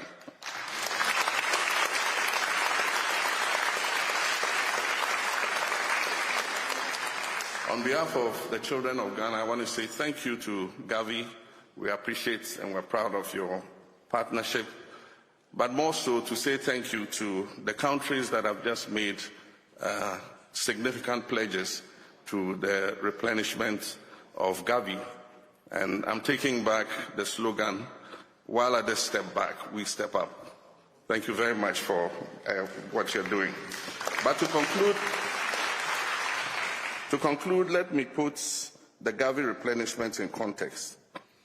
Gavi is seeking to spend $9 billion over the next 5 years, from 2026 to 2030. And that is to immunize 500 million children across the world. These children's life will be safe to grow up to become the scientists, engineers, nurses, teachers, and doctors of tomorrow. This morning while I was lying in bed, I did the research. And I realized that one B-2 Spirit bomber that dropped bombs on Iran recently cost $2.13 billion. If you work the math, what Gavi is seeking is the value of 4 of those B-2 bombers. Surely, the world can afford the value of 4 B-2 bombers to save 500 million children. It's a choice we have to make.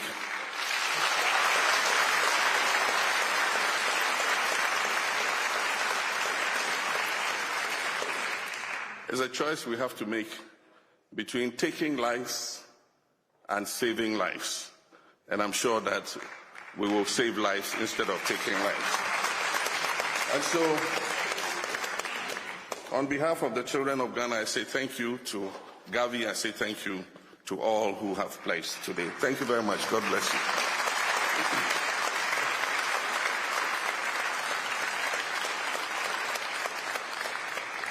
Please welcome His Excellency Faustin Archange Touadera, President of the Central African Republic.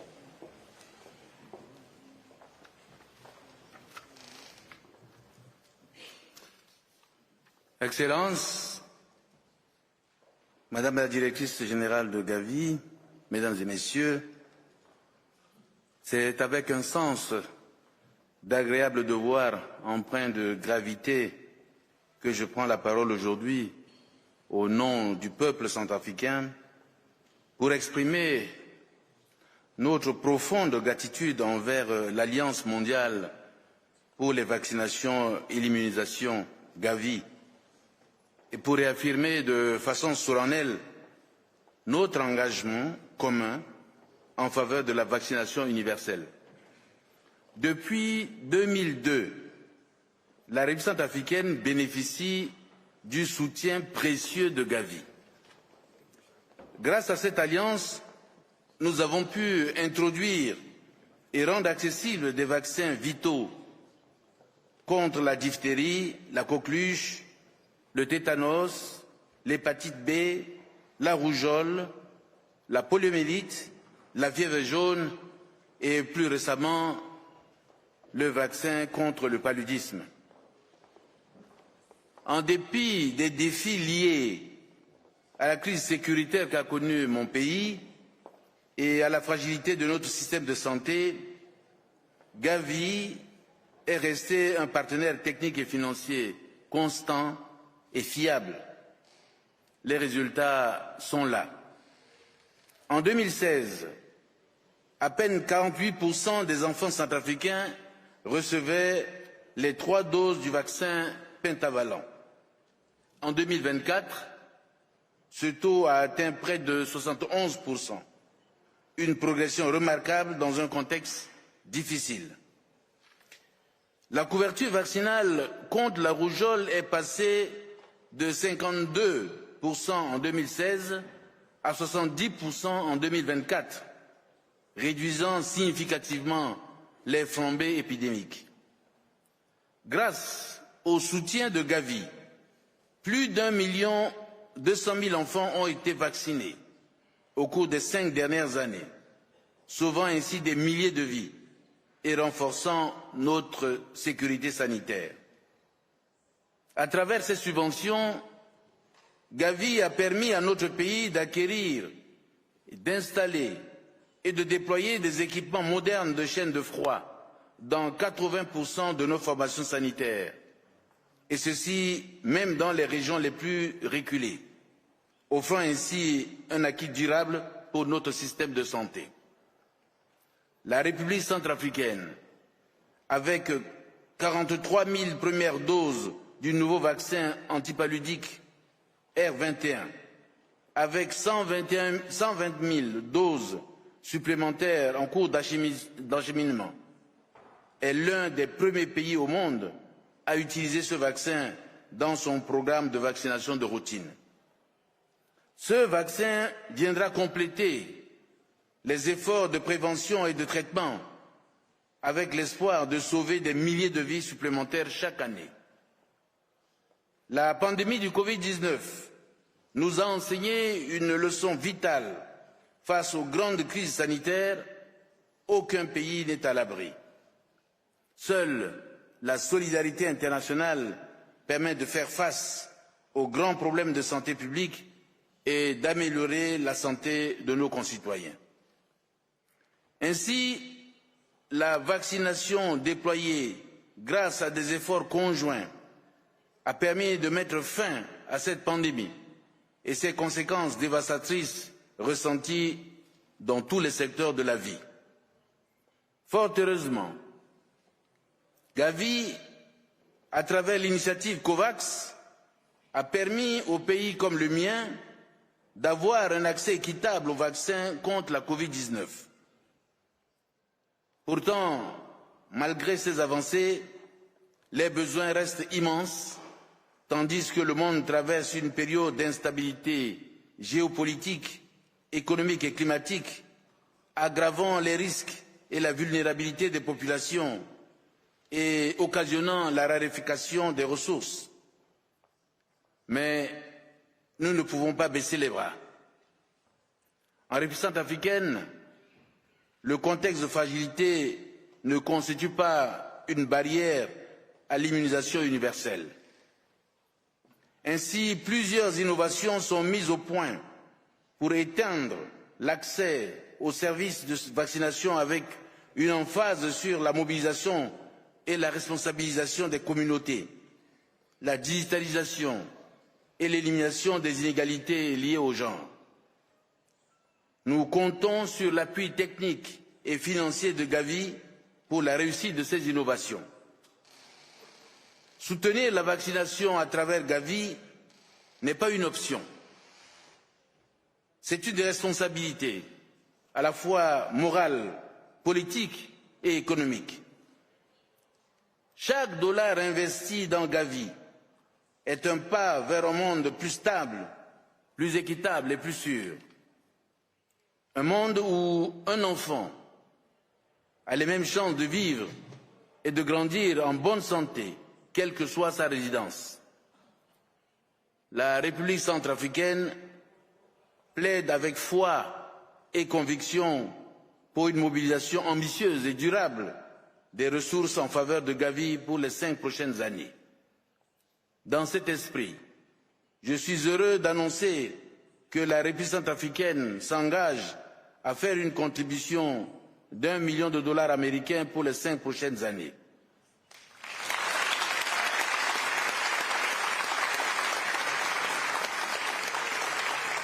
Ensemble, faisons triompher la solidarité en faveur de la santé pour tous. Je vous remercie.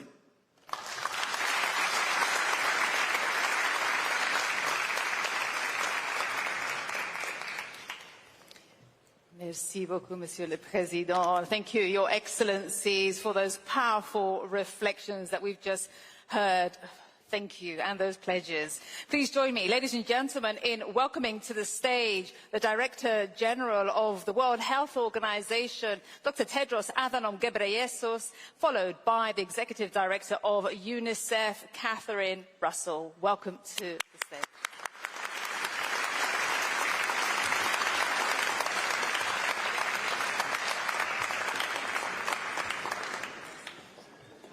Everything has been said. I may repeat, but I will make it short. Excellencies, heads of state and government, dear colleagues and friends, I thank the European Union, the Gates Foundation and Gavi for bringing us together today. Outside WHO's headquarters in Geneva is a bronze statue of a child being vaccinated against smallpox. In the 20th century alone, it's estimated that smallpox killed more than 500 million people. But since 1977, there has not been a single case of smallpox, because thanks to vaccines, it has been eradicated. Thanks to vaccines, smallpox is no more, and polio is on the brink. Thanks to vaccines, once feared and deadly diseases like measles and Ebola are now preventable.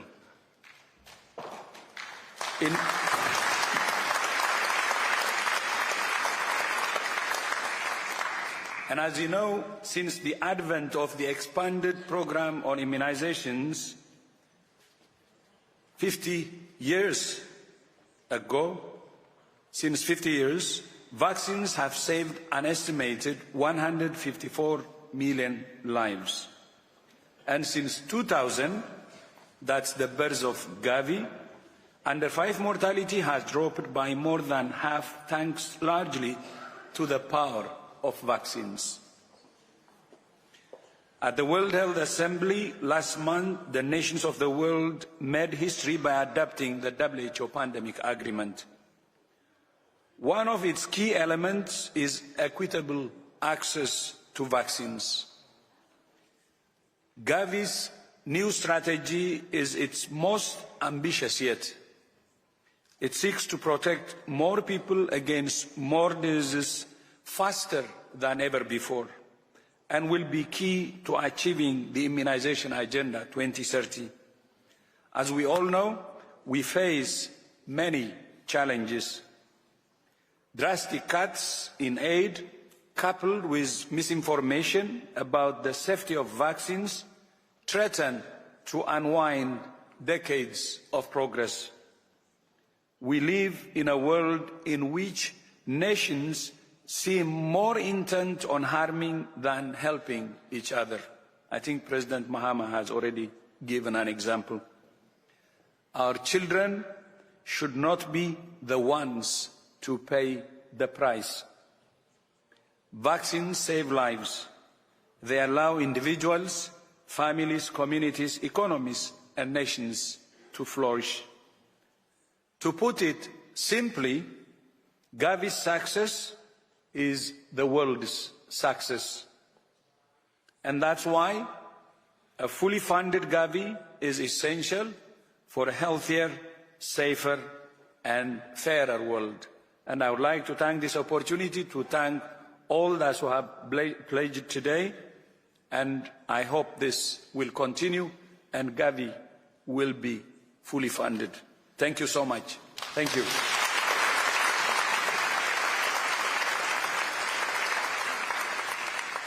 Ladies and gentlemen, please join me in welcoming to the stage Ms. Catherine Russell, Executive Director of UNICEF.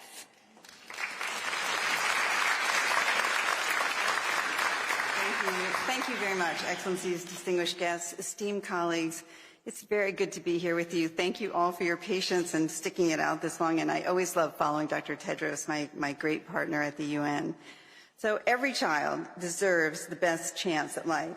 Not just some children, not just those born in the right place or at the right time. Every child. This simple but powerful idea is the foundation of the Gavi Vaccine Alliance. I've just returned from a trip to Burkina Faso and Chad, 2 countries where the Gavi model is delivering life-saving results. In both places, I saw firsthand the impact of partnership in action, health workers reaching children in the most remote communities, families protected from deadly disease, and national systems being strengthened to sustain progress. Through the Gavi Alliance, we have seen improvements in child mortality in 78 different countries. This is an extraordinary achievement, one that speaks to the power of multilateralism, of science, and of partnership. For 25 years, we have worked with countries to develop immunization strategies, to shape markets, to lower vaccine costs, and to deliver life-saving vaccines. Our reach extends to nearly half the world's children. And in the most difficult settings, including those affected by conflict and disaster, UNICEF stays and delivers. We ensure that vaccines are kept cold, are safely administered, and are available to every child, no matter how far or how hard the journey. Thanks to the collective investments of donors and countries alike, Gavi's work, as you have heard, has saved over 18 million lives and generated an estimated $250 billion in economic benefits. This is the power of vaccines. This is the power of global cooperation, and this is a legacy we are here to celebrate, to protect, and to scale up. We cannot stop now. The world has changed. We must change as well. Reaching the most vulnerable children has become more difficult, logistically, politically, and financially, yet the needs have never been greater. Gavi's new strategy is the most ambitious yet. It aims to protect another 500 million children, expand access to life-saving vaccines, and strengthen our collective defenses against future pandemics. UNICEF is fully committed to supporting this effort. This includes helping diversify vaccine production. By 2035, we are aiming for up to 20% of Africa's demand for 8 key vaccines to be met by African WHO pre-qualified manufacturers. We are ready to include these suppliers in our tenders, bringing us closer to the goal of regional vaccine equity and resilience. We are deeply grateful to those who have pledged support for Gavi's next chapter. It's inspiring to see new donors joining the Alliance. Thank you to those who have pledged, and I encourage others to join as well in making this critical investment. Today, making vaccines accessible to every single child is within our grasp. So let's seize the moment and let's do it together. Thank you all very much.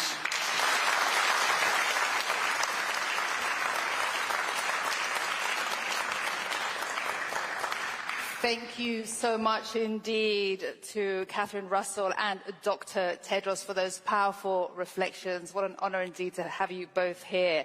All right, so we continue and we will move to our next section, and for that we will have the honor of hearing now from Nadia Calviño, who is the president of the European Investment Bank, and then we'll be hearing for some more ministers and more of Gavi's dedicated donor. Le doy la palabra. Thank you very much indeed. Nadia Calviño, take it away. Thank you very much. Ladies and gentlemen, what an honor, what a pleasure to follow my dear friends, Dr. Tedros, Catherine Russell, the WHO, and of course UNICEF are two of our most important partners around the world. Partnerships. This has been a key word expressed in many, many forms here this evening. And it is so because for Gavi, partnerships is not just a slogan, it's a way of working, a way of bringing together the forces for good with a cause that is really worth it. Now, as representative of the European Investment Bank, I know very well that time is money, so let me go down to 3 ways where we are reinforcing, deepening our partnership, a very successful partnership with the Gavi Alliance for the last years. First of all, building on our partnership under COVAX, which actually enabled the delivery of close to 2 billion vaccine doses to over 100 countries. The European Investment Bank is extending its €1 billion liquidity facility for Gavi. That means vaccine procurement, that means pre-financing future pledges and contributions to Gavi. That will allow us to accelerate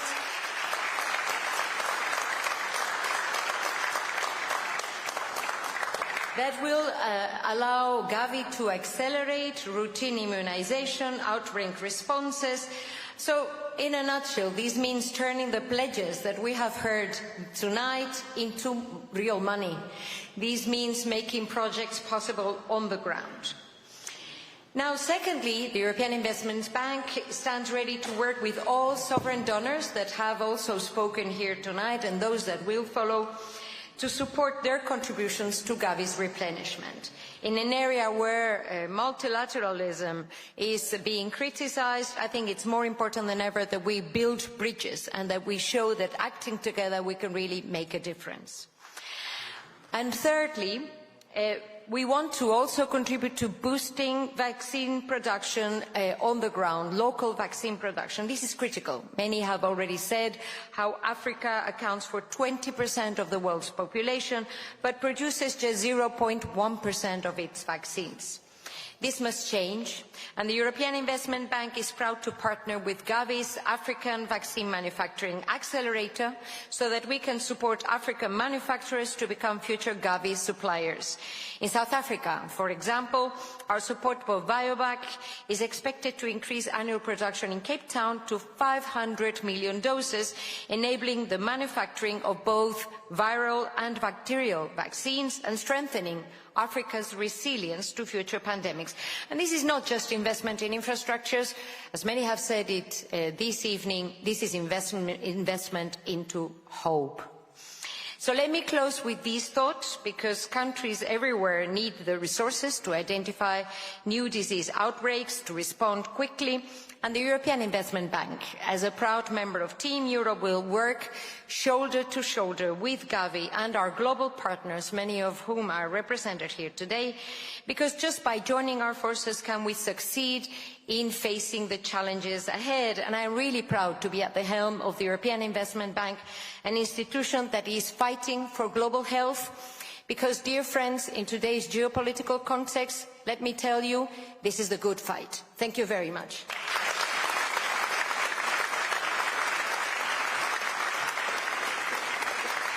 Ladies and gentlemen, we now have a video message from His Excellency Xavier Bettel, Deputy Prime Minister of Luxembourg. Distinguished colleagues, virtually, it is my pleasure to join you at Gavi's 6th Replenishment Conference. I want to thank the European Union and the Bill and Melinda Gates Foundation for co-hosting these important events for global health. I would like to underline Luxembourg's continued political and financial support to Gavi, our long-term multilateral partner. Global health is a global public good and a priority for our development cooperation and humanitarian action strategy. Equitable and sustainable access to immunization with a particular focus on the most vulnerable population is essential to ensure the right to health. The COVID-19 pandemic showed that global health is a complex ecosystem with a diversity of partners. Strengthening partnerships and multilateralism are therefore key to ensure global health security, pandemic preparedness, and universal health coverage.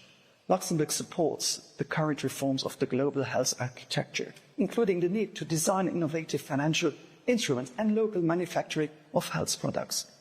Vaccine equity begins with access, and access begins with capacity. Therefore, I'm pleased to announce Luxembourg's pledge of €5 million to support Gavi's 6th strategy. We are looking forward to our continued collaboration with Gavi, together with Team Europe, and I wish you a successful replenishment conference. Thank you for your attention.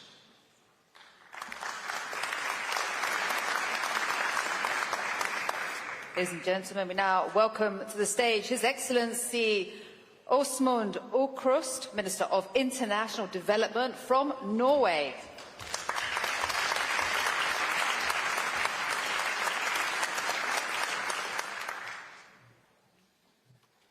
Dear friends and colleagues, Norway is a proud founder of Gavi, and we have been and continue to be one of the biggest contributors, both financially, technically and politically.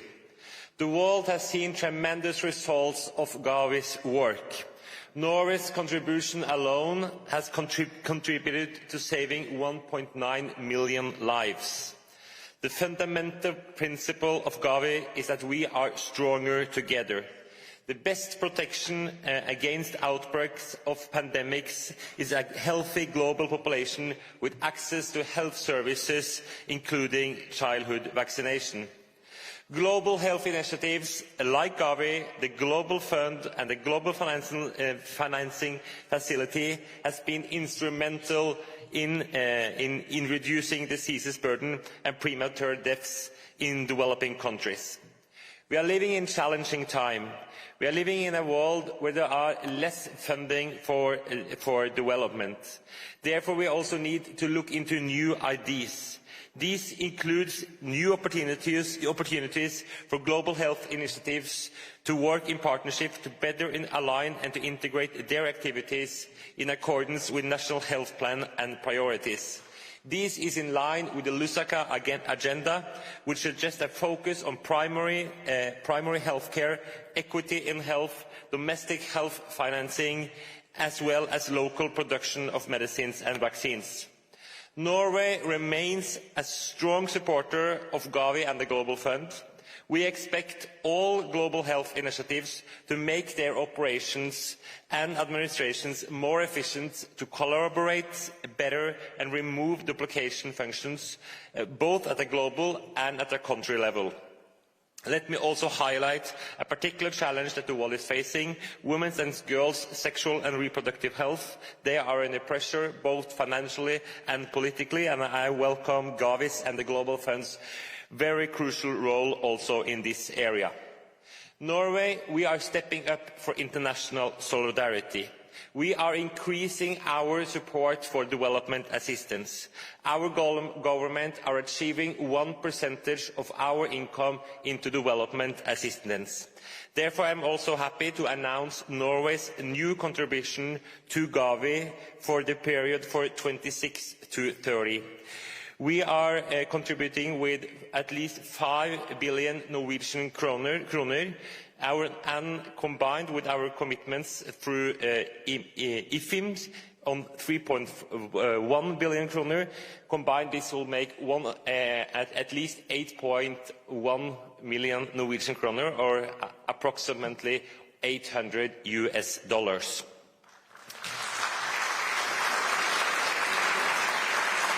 I am also happy to announce our pledge for the Global Fund on 2 billion Norwegian kroner for the next 3 years. We look forward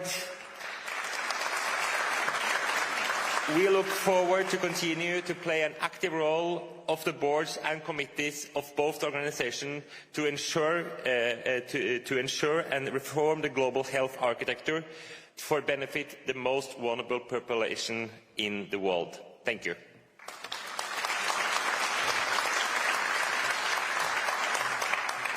Ladies and gentlemen, please join me in welcoming His Excellency Randeep Sarai, Secretary of State for International Development from Canada.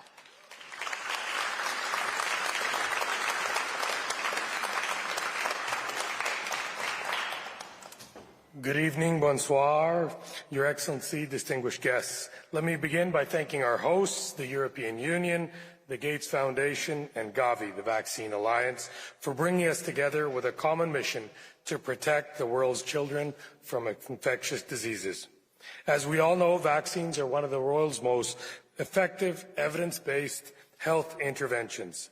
This is true no matter where a child lives, something Canada understands firsthand.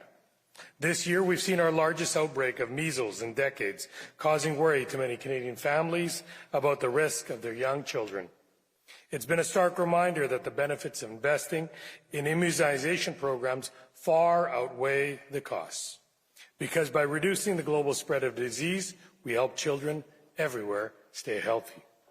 Gavi provides immunizations for more than half the world's children each year, saving millions of families in 57 countries from life-threatening diseases like HPV, malaria, measles, and polio. Le Canada est fier de soutenir Gavi depuis ses débuts. Tonight, I'm pleased to share our pledge of $675 million to support Gavi's efforts over the next 5 years.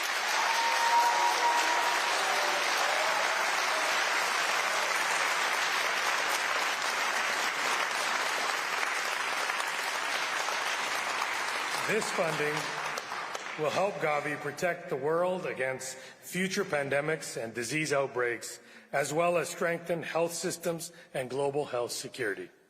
We look forward to supporting exciting innovations like the rollout of the groundbreaking new malaria vaccine, as well as practical climate-smart solutions such as installing 20,000 solar-powered fridges and freezers to ensure life-saving doses stay cold in remote areas. Canada's commitment will also support the International Financing Facility for Immunization to accelerate funding for Gavi to purchase vaccines and strengthen countries' health systems. As many of you have noted, we meet at a difficult time and profound geopolitical and economic uncertainty. Development organizations everywhere are being asked to do more with less. Yet the health challenges facing our world are not getting simpler. So working with an organization like Gavi, with its vast reach and strong track record of innovation and impact, remains our best path forward. Last week, Canada hosted the G7 Summit, where we demonstrated our commitment to strengthening our relationships with international partners and forging new collaborations. We're taking action to improve economic growth, advance global security, and stand up for Canadian values, ensuring that we care for those most vulnerable amongst us as we strive for a better future for all of us. The investments we make tonight are vital not only to save lives here and now, but to protect health and the prosperity for the next generation, because no child anywhere should die from a disease that immunization can help. Thank you once again. Merci encore.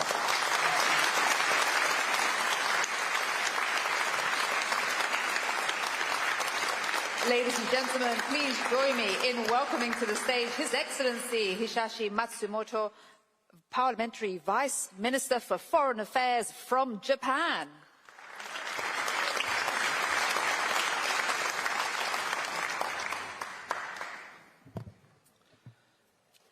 I'm honored to speak on behalf of the government of Japan at the Global Summit, Health and Prosperity through Immunization. Firstly, I'd like to express my deep respect for the leadership of the EU and the Gates Foundation and the dedicated work of Gavi's board chair, Mr. José Manuel Barroso, and its CEO, Dr. Sania Ministar, for organizing the summit. I also would like to express my respect for the effort of the ministers, representatives of international organizations, and the participants who work tirelessly to protect the health and the lives of children and people worldwide. For 25 years since its establishment, Gavi has overcome numerous challenges. In particular, during the COVID-19 pandemic, Gavi made extraordinary contributions to universal health coverage by ensuring equitable access to vaccines, together with core organizations such as WHO. The government of Japan highly values these policies and activities of Gavi and supports them and as its vital partner. Immunization saves countless lives and leads to economic growth and health security. Gavi takes innovative initiatives to ensure equitable access to affordable and safe vaccines, such as strengthening vaccine manufacturing capacity in Africa and other regions.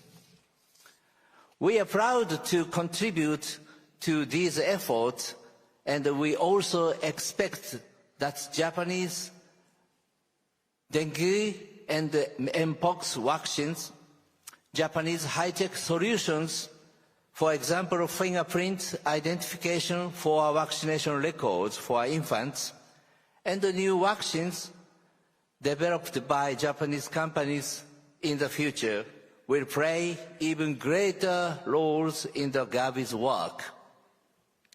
Japan prioritizes global health as a key pillar of our foreign policy, with a view to protecting the lives and the dignity of every individual, as well as realizing human security. Japan has been engaging in the achievement of the universal health coverage for all people to have access to effective and quality health services. The Japanese government is collaborating with WHO and the World Bank to establish the Universal Health Coverage Hub. It will be a global center for knowledge sharing and human resource development to achieve universal health coverage in low and middle income countries. Japan hereby promises to firmly and continuously support Gavi's mission, leaving no one behind with immunization. At the same time, faced with significant changes surrounding this mission today, we expect its strengthened collaboration and synergy with other international organizations in this field. Japan will keep to stand with Gavi to deliver impactful results in the next strategic period, Gavi 6.0. Thank you very much for your kind attention.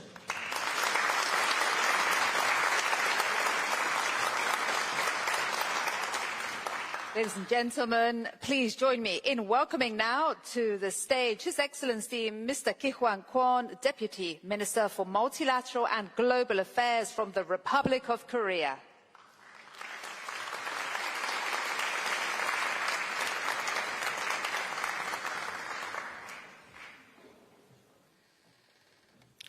Thank you very much. Excellencies and distinguished delegates, I would like to extend my deepest gratitude to the European Union, Gavi and Gates Foundation for convening this important and timely conference. Over recent decades, the international community has made great progress in its enduring fight against the disease. Yet persistent challenges remain, and the COVID-19 pandemic served as a stark reminder that disease knows no borders. Confronting them through solidarity is not a matter of choice, it's an imperative. In the global effort to combat infectious diseases, Gavi, the Vaccine Alliance, has been at the forefront of promoting equitable access to life-saving vaccines. The Republic of Korea takes pride in contributing to Gavi's remarkable achievements. As the first Asian country to join this endeavor in 2010, Korea has steadily scaled up its contribution over the years. Notably, we have contributed $330 million to Gavi to support the global effort in responding to COVID-19. In this spirit, we will continue to deepen our collaboration with Gavi and support its life-saving missions. Today, I am pleased to announce that the Korean government will make an initial contribution of $50 million to Gavi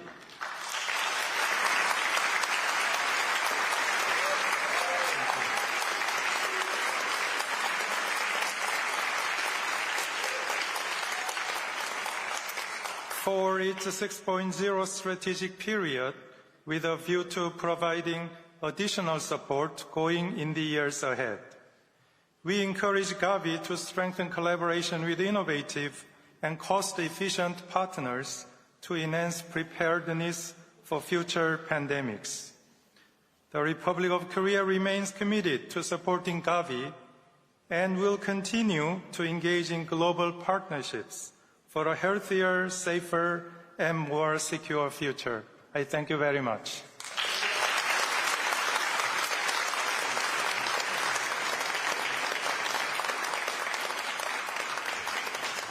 Please join me, ladies and gentlemen, in welcoming to the stage Mr. Stefano Gatti, Director General for Development Cooperation from Italy.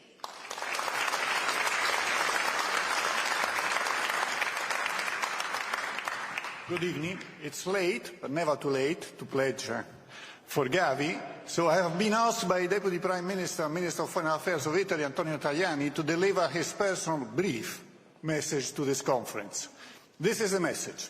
Dear friends of Gavi, the strengthening of partner countries' health system lies at the core of Italy's health strategy in developing countries, with a particular focus on Africa and Italy's Mattei Plan for Africa. In these efforts, Gavi remains a key partner of Italy. Our partnership with Gavi has grown stronger over the years, especially during Italy's G7 presidency in 2024. Last year, on the occasion of the G7 Development Ministers meeting in Pescara, I chose to dedicate a session to global health, which was opened by Gavi's board chair, José Manuel Barroso. Through my remarks today, I wish to reaffirm Italy's and my own strong support for Gavi's mission and objectives. I have personally discussed our support to Gavi with our Prime Minister and have supervised the discussion between my ministry and our Ministry of Finance, with whom we share on an equal basis our financial engagements towards Gavi. I am therefore pleased to announce a contribution of €250 million to support Gavi's next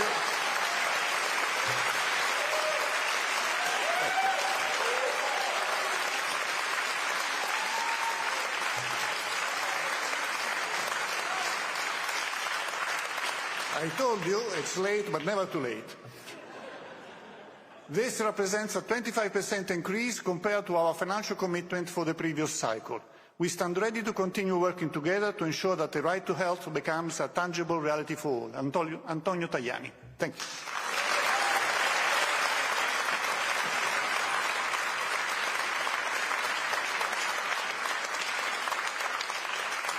Ladies and gentlemen, we'll now watch a video from Her Excellency Dr. Anne Ali, Minister of International Development, Multicultural Affairs and Small Businesses from Australia. Hello everyone, I'm Dr. Anne Ali, Australia's Minister for International Development. This summit is taking place at a critical time amid a backdrop of heightened global instability. Gavi's work saves lives, and it is now more important than ever for the world to come together to recommit to Gavi's mission of investing in vaccines as a key weapon against disease. During these turbulent times, Australia is steadfast in our commitment to Gavi. We stand by Gavi because we know countries in our region and around the world rely on Gavi's support. Australia values the invaluable work Gavi does in our region. And since 2000, Gavi has helped immunise more than 633 million children within Asia and the Pacific, preventing 6 million deaths. So today I'm very pleased to announce that Australia will commit $386 million Australian dollars to Gavi over the next 5 years. To Gavi's next program cycle. Tackling global health challenges requires sustained commitment. And that is why, despite the many competing pressures and demands, our funding for Gavi will not decrease. In addition, Gavi will also be able to access the $86 million previously pledged by Australia for COVID vaccines through the International Finance Facility for Immunisation. At this time of global uncertainty, Australia is proud to be an unwavering partner our friends can rely on.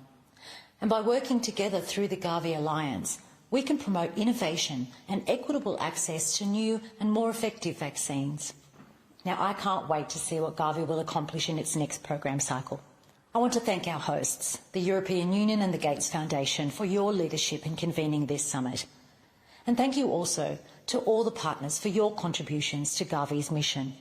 Gavi's countless successes are a testament to the power of partnership. Thank you.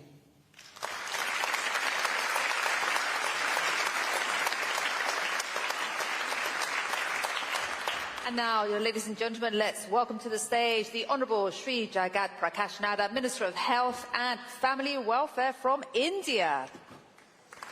Excellencies and distinguished delegates, on behalf of the Government of India, I extend our appreciation to Gavi and all partners for the unwavering commitment to protecting the lives through promoting global health and immunization efforts. Our journey from Mission Indradhanush to launching CoWIN and UWIN, through which we vaccinate over 2 million children a month, demonstrates our commitment to reaching the last mile with life-saving vaccines. India is proud to have partnered with Gavi for over now 2 decades. India's robust vaccine manufacturing capacity, which contributes to 60% of the global vaccine supply, has enabled Gavi to immunize more children within the same financial envelope. Enhancing cost efficiency, expanding reach and accelerating progress towards global immunization, goals, and saving countless lives. Excellency, India pledges to support Gavi for 6.0 strategic cycle 2026 to 2030, and we take this opportunity to announce our financial contribution of $20 million to Gavi, echoing the vision of our honorable Prime Minister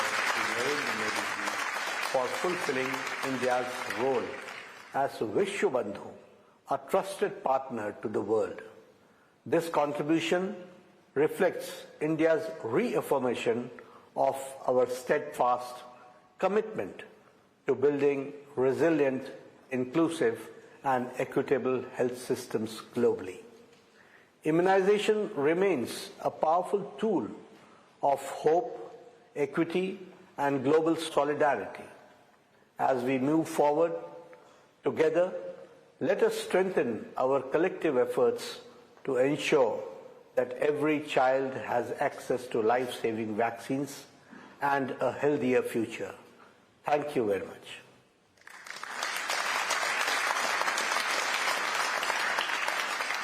Ladies and gentlemen, now we'll hear a video address from His Excellency Ong Ye Kung, Coordinating Minister for Social Policies and Minister for Health from Singapore. Excellencies, ladies and gentlemen, Gavi, the Vaccine Alliance, has been a beacon of hope and progress in global health. Since its inception, Gavi has championed equitable access to life-saving vaccines, protected millions of children and families from diseases, saved lives, fortified health systems, and enabled communities to thrive and flourish. The COVID-19 pandemic was a defining moment for humanity. During this unprecedented crisis, Gavi played a pivotal role in the global response. It did what it could, working with governments, manufacturers, and partners to overcome constraints to facilitate equitable access to COVID-19 vaccines, so that even the most vulnerable populations would not be left behind. COVAX delivered nearly 2 billion vaccine doses to 146 economies, averting over 2 million deaths. Objectively speaking, it was a monumental achievement, demonstrating the power of solidarity and the critical importance of investing in global health infrastructure.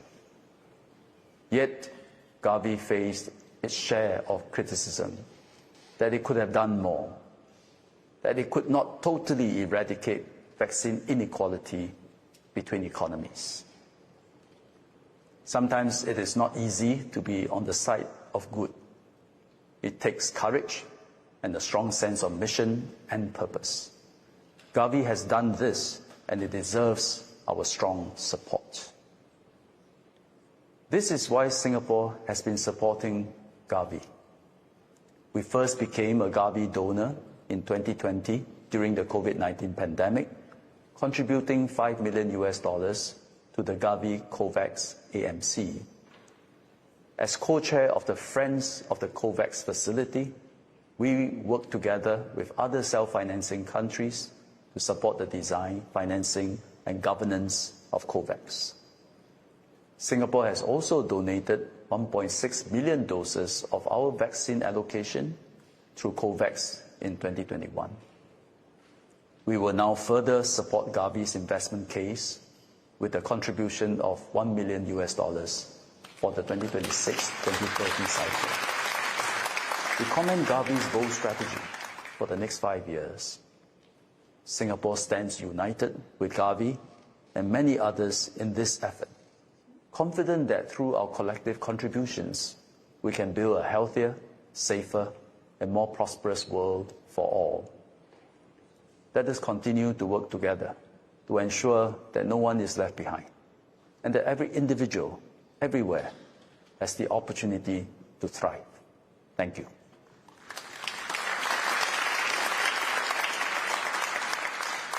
Ladies and gentlemen, now we have 3 video announcements, one from Simprints and Zipline, plus Bayer. Hi, I'm Keller Clifton, founder of Zipline, the largest autonomous delivery network in the world. New constraints require us to innovate and to find better ways of solving old problems. With support from visionary philanthropies like the Elton John AIDS Foundation and matching funds from the Gates Foundation, Gavi is helping scale Zipline's autonomous logistics network across Ghana, Cote d'Ivoire, Nigeria, Kenya, and Rwanda. This is a true public-private partnership, and it's working. Earlier this year, peer-reviewed research confirmed that Zipline is the most cost-effective way ever studied to make interventions like this happen. The future of global health demands that we spend less and achieve more.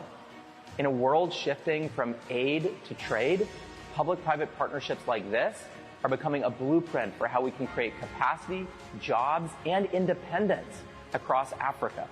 Gavi is taking a big leap forward to build a more innovative future. Let's help them make this happen.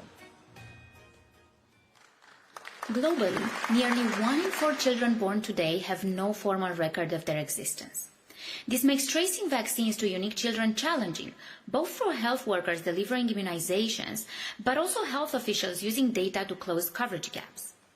Since we became an infused pace setter in 2018, Gavi and Simprints, with the support of match funds, have demonstrated that biometrics can help close this global identity gap, securely improving access to healthcare and immunization in Tanzania, Bangladesh, and Ghana. Our latest initiative will develop and scale contactless AI biometric models that work from birth. This partnership between Gavi, ARM, CIF, and Simprints will disrupt significant barriers to vaccination by eliminating dropouts, driving higher coverage rates, lowering cost per dose, and ultimately protecting more children. Health and prosperity through immunization can only be fully realized if every vaccine dose reaches the person it's meant for. Simprint's ongoing partnership with Gavi reflects a shared vision of every child in every community having access to life-saving vaccines. Greetings, everyone. I'm Chitkala Kalidas, and I lead the Bayer Foundation. I'm happy to share with you that the Bayer Foundation, in collaboration with Gavi and other partners like Mtamadi and Elucid, has launched vaccination campaigns for zero-dose children living in rural Madagascar.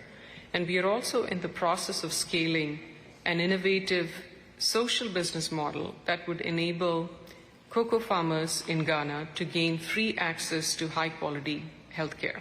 Continuing to work with Gavi to further scale our efforts and include countries like Nigeria and Ivory Coast as part of our footprint, and also include new value chains like coffee and cotton as part of our activities. We invite you to join our efforts. Thank you.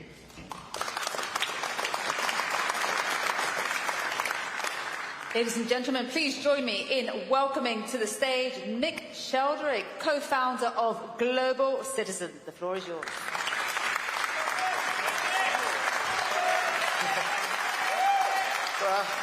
But let's start by giving an incredible applause to every single pledge you've just heard. Let's put it together. Let's applaud that. That's right. The fact this conference is taking place here and now speaks volumes.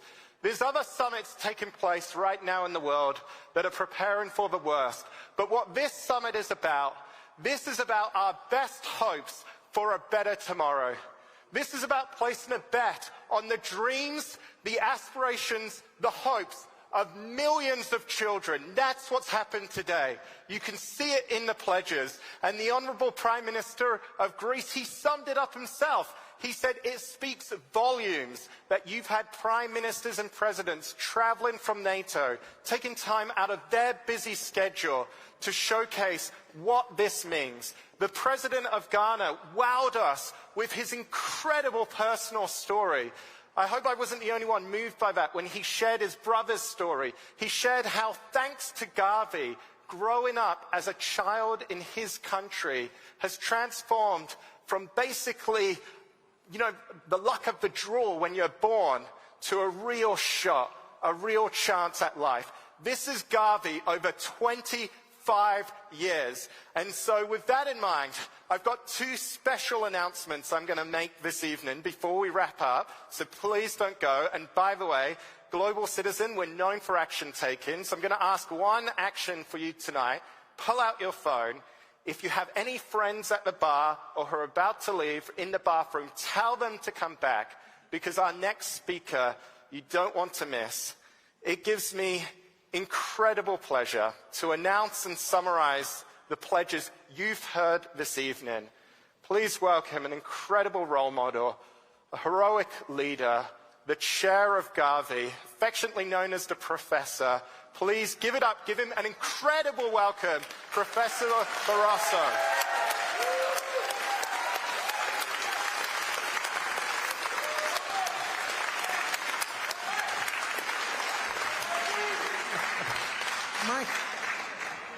Michael is the kind of guy that my mother would like to hear, listen, and I'm sure she will agree. I'm not sure that my father will, but my mother will agree. So thank you very much for your kind words. And Your Excellencies, ladies and gentlemen, dear friends, we are now concluding this part of the pledges. And let me just remind ourselves that when we started out on this replenishment journey a year ago in Paris, we did so in a world that was changing, and we knew very well that it will be extremely challenging. We all know that the political and fiscal realities of today are very different to when Gavi was established 25 years ago. And despite that, tonight, we have seen the power of immunization to bring people together. We have seen hope in a better future rekindled. I thank you all, but I really mean all, for that. Over the past 2 days, we have heard powerful commitments and we have seen visionary leadership. We have celebrated and strengthened partnerships between organizations, between countries, between regions. We have seen African countries lead the way with strong national commitments to co-financing immunization. And we'll see more financing for national immunization priorities unlocked in the future. Gavi's funding firepower will be multiplied through new innovative financing tools and a bold new model for engagement and partnership worth more than $4.5 billion with multilateral development banks. And I'd like to give also a special word of thanks to the multilateral development banks for their renewed commitment to our common goals.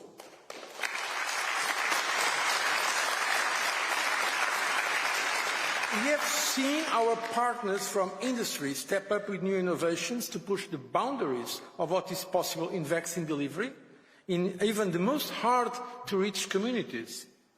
And we can say that this effort is leading us to over $200 million of price savings. This is also a contribution to our goal. We have seen initiatives like the African Vaccine Manufacturing Accelerator signal the birth of a new era for the biopharmaceutical sector in Africa, one that will strengthen vaccine supply resilience and health security worldwide. We have listened to many commitments made on this direction, confirming that political will to go ahead with this great project, with this AVMA, the Africa Vaccine Manufacturing Accelerator. But crucially tonight, we should stand back and be proud that this global summit has seen a record number of new and existing donors pledged towards Gavi. So we have enlarged the donors of Gavi, securing more than $9 billion towards our target budget of $11.9 billion for the next strategic period.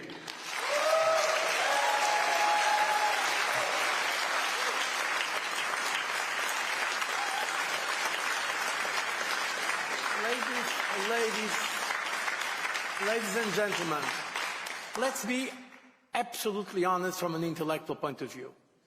When we consider the current circumstances, all the challenges we are facing and our governments are facing, indeed, this result is a historic result. This is a very important result. We know that it is not exactly what we wanted. Let's be honest about it. We had more ambition, but I think we can say that more than $9 billion is indeed a great result, and we welcome that result.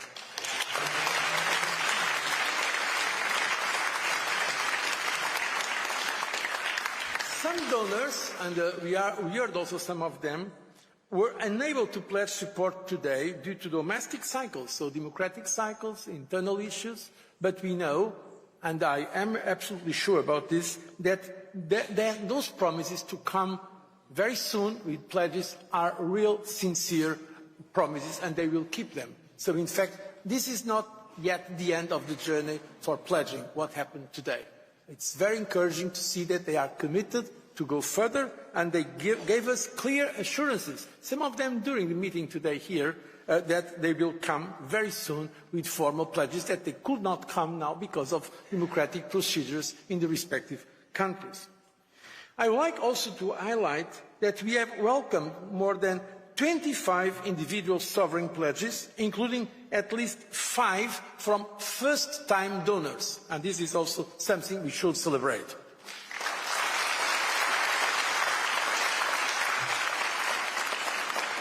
This includes over $150 million from our private sector partners, and that's also very important that the corporates also contribute, because beyond the philanthropies, it's important that the companies also give their contribution, showing their social responsibility.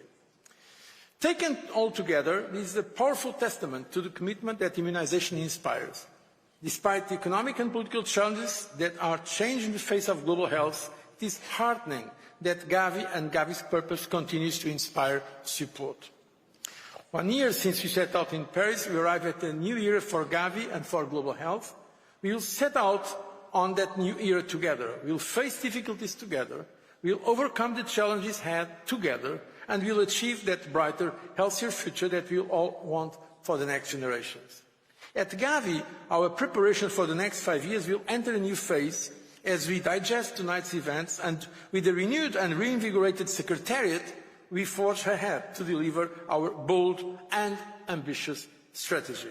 So a big thank you to you all, to our heads of state and government and our ministers, for their leadership and their commitment, to our champions for your fellowship and solidarity, to our wonderful co-hosts. We'll be forever grateful to them for everything they have done to make this 48 hours possible. I hope everyone present found this time well spent.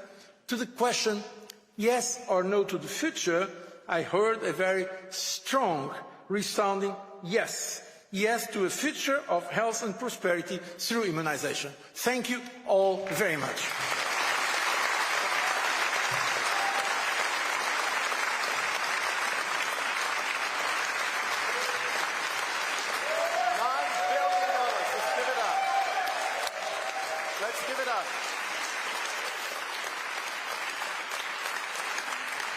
So I said there would be one more special announcement, a great surprise in store for all of you. You know, what the professor just announced, $9 billion is incredible. And that's even with some countries still yet to go to pledge over the coming months. And we still have countries today who have left the door open, which is incredible. That's why we believe at Global Citizen we have to engage with culture. We have to stay active. This can't be the end of it. We have to keep the conversations going in living rooms, on iPhones, in classrooms around the world. We can't stop now. But on the subject of culture, that special surprise, please, I want to introduce a very special friend of ours to lighten the mood, get us all active, hopefully some of us to even get up and dance. Please welcome, give her an incredible welcome for Nigeria's own daughter, the incredible, the spectacular. Ladies and gentlemen, excellencies, please give her a shout out for the one and only Falana.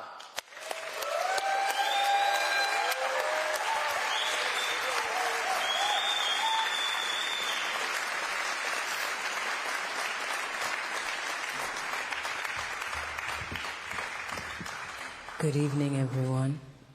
It's a brilliant honor to be here. Before I speak, I'd like to warm the audience up, so we're going to get you guys singing as well. Is that okay? Excited? Okay. So if you know any of the words to any of the songs, please, please sing along.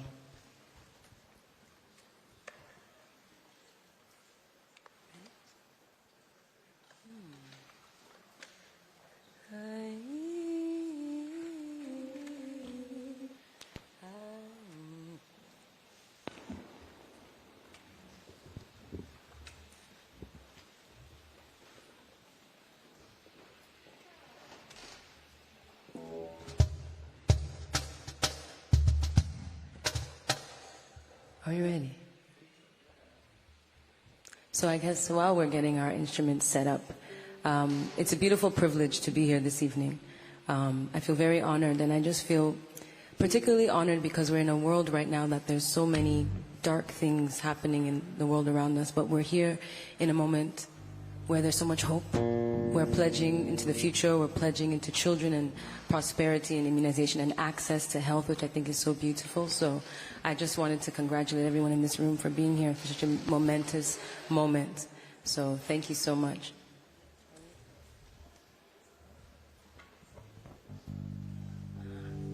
One, two, three. My tea's gone cold, I'm wondering why I got out of bed at all. Morning rain clouds out my window, and I can't see it all. And even if I could, it would all be great with your picture on my wall. It reminds me that it's not so bad, it's not so bad. I want to thank you for giving me the best day of my life. And oh, just to be with you is having the best day of my life. Worry, worry, all I do again, all I do again, all I do again. Worry, worry, all I do again, all I do again, all I do again. Worry, worry, all I do again, all I do again, all I do again. Worry, worry, all I do again, all I do again, all I do again. Baby, the weather is getting cold, cold inside, doubly sweater. I'm yours, ordinary, paranoid. I can't picture this life without you in my life. Oh, I. Oh, I. Looking out, yeah, across the nighttime, the city wakes a sleepless eye. Hear her voices shake my window, sweet seducing smile, singing with me and they say why? Tell them that you've been there. Why? What would you do that way? They say why? Tell them that you've been there. Why? What would you do that way? Would you do that way? Would you do that way? Why? No, I don't want nobody in my mind. For this life I want to be celebrated. Don't want to waste my days. I want to spend them on enjoyment. It's plenty of but I miss you. One day more of you. Every day by raindrops on roses and whiskers on kittens, bright copper kettles and warm woolen mittens, brown paper packages tied up with string. These are a few of my favorite things: cream-colored ponies and crisp apple strudels, snow bells and sleigh bells and schnitzel with noodles, wild geese that fly with the moon on their wings. These are a few of my favorite things. When the dog bites, when the bee stings, when I'm feeling shy, I simply remember my. And then I don't feel so.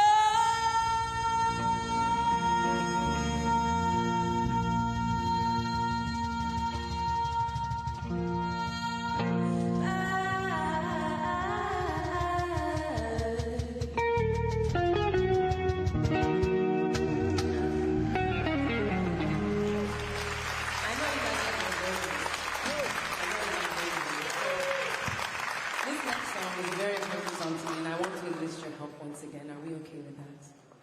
Yes, okay. So let me get the key. So I'm going to sing the part to you, and you're going to sing it back to me. And I'm going to point to you in the song when it's time to sing this part. It's very easy, I promise. And you sounded very beautiful on my favorite things, okay? So I'll sing it. It goes like this.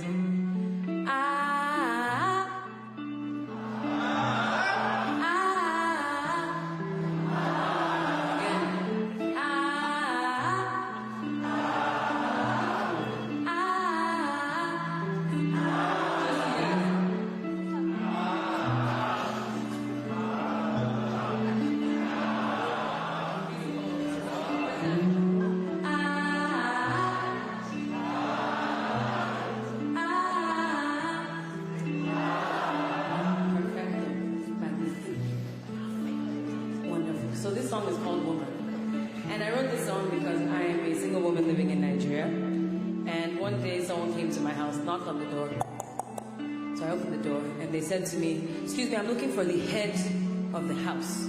And I said, yes, how can I help you? How can I help you? He said, no, I'm looking for, in Nigeria, we say, oh God, the boss of the house. He said, no, not you, the man of the house. You now, woman. Okay, let me pause that story. Let me tell the other side. So one day I'm in an Uber. I'm going from one place to another, and the car is driving, and someone cuts him off in traffic. So he gets very angry, as people do. And he drives up front and he looks to the left. He said, who is this crazy person beside me? And he looks at, oh, now woman. And I thought, this now woman is almost like an insult. He's degrading, right? So I said, okay, I'm an artist, I'm a musician, and my power is in my music. So I thought, what if I take this now woman, you know, it's in Pidgin English in Nigeria, we speak Pidgin. Take this now woman and make it an empowering thing that young girls can sing to themselves.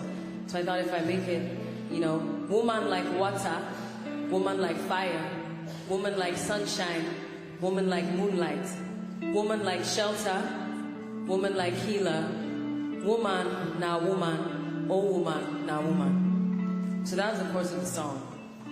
And my dream is one day that young girls will skip down the road singing, woman, now woman, oh woman, now woman, and feel empowered, because we're talking about humanity and the future of young girls and of young boys and things like that. So it's very important that I tell this story when I sing this song, so you understand it, and I sing it from my heart. So, did you guys still remember your parts?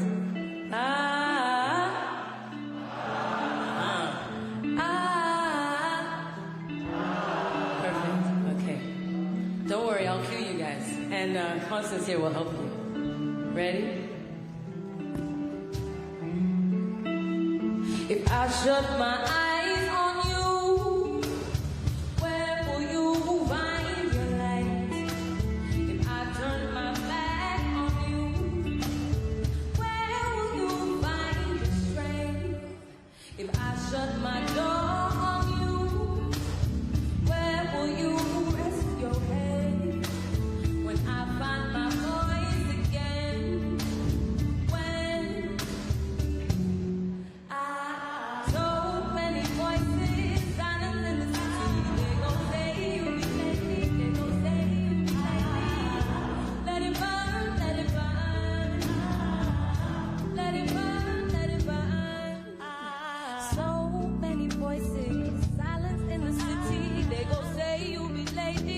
go say you be lady, let it burn, let it burn, let it burn, let it burn. Oh, woman like water, woman like fire, woman like sunshine, woman like moonlight, woman like shelter, woman like healer, woman now woman, oh woman now woman, woman like water, woman like fire, woman like sunshine, woman like woman like shelter, woman like healer, woman now woman, oh woman now woman.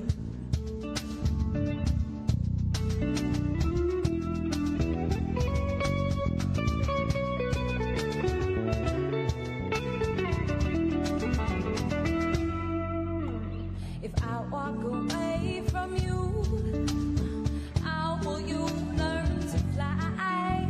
If I speak my mind to you, where will you run and hide? If I keep my love from you, how will you dull the pain? When I find my voice again,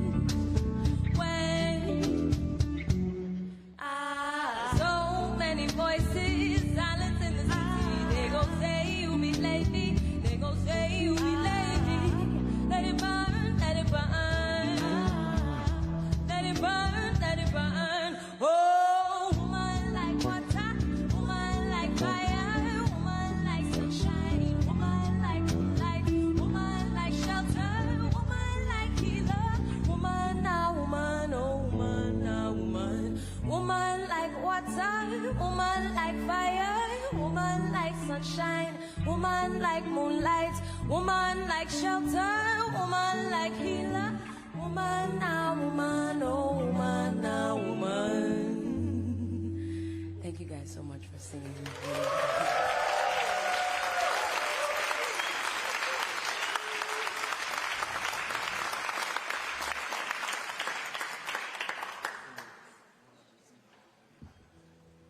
So I have one last song today.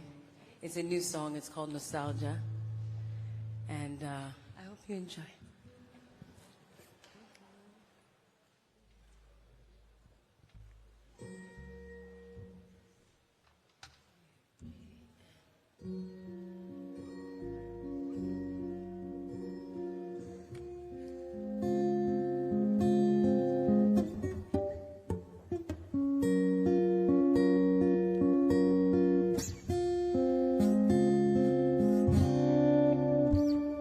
Driving through the city, listening to Beyonce and Wizzy. Song is playing on and on and on, on and on and on, yeah.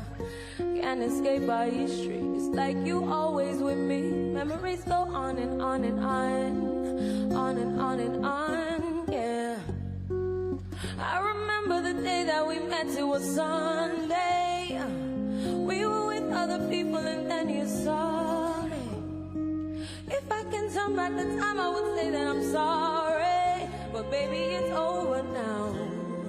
All we had was late nights, beach days, cuddling. All we had was cheap wine, cozy Mondays. Now it's all just goodbyes, cold nights, lonely. All we got is na-na-na-na-na.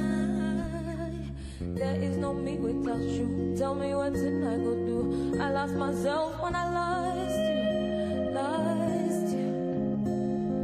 Feels like I'm running in place, trying to find my way. Maybe the truth is I miss you, miss you.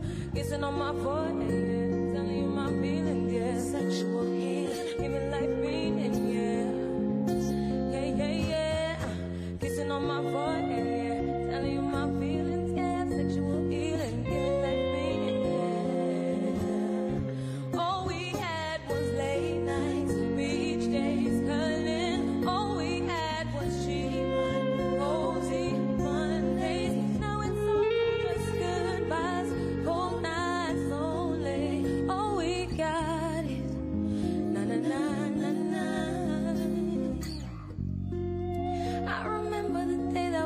It was Sunday. We were with other people and then you saw me. If I can turn back the time, I would say that I'm sorry. But baby, it's over now, over now. All we had was late nights, beach days, cuddling. All we had was cheap wine, cozy Mondays. Now it's all just goodbyes, cold nights, lonely. All we got. To be stranger is stranger than friends. I guess all good things come to an end.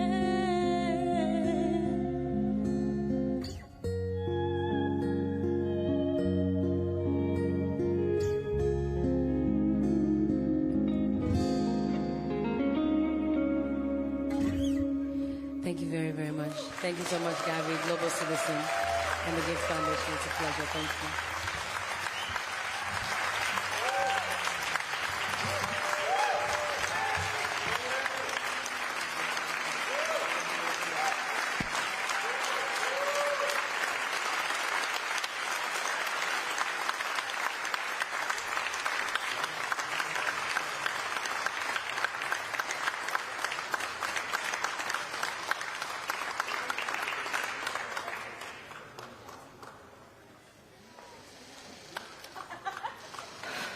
Have they decided?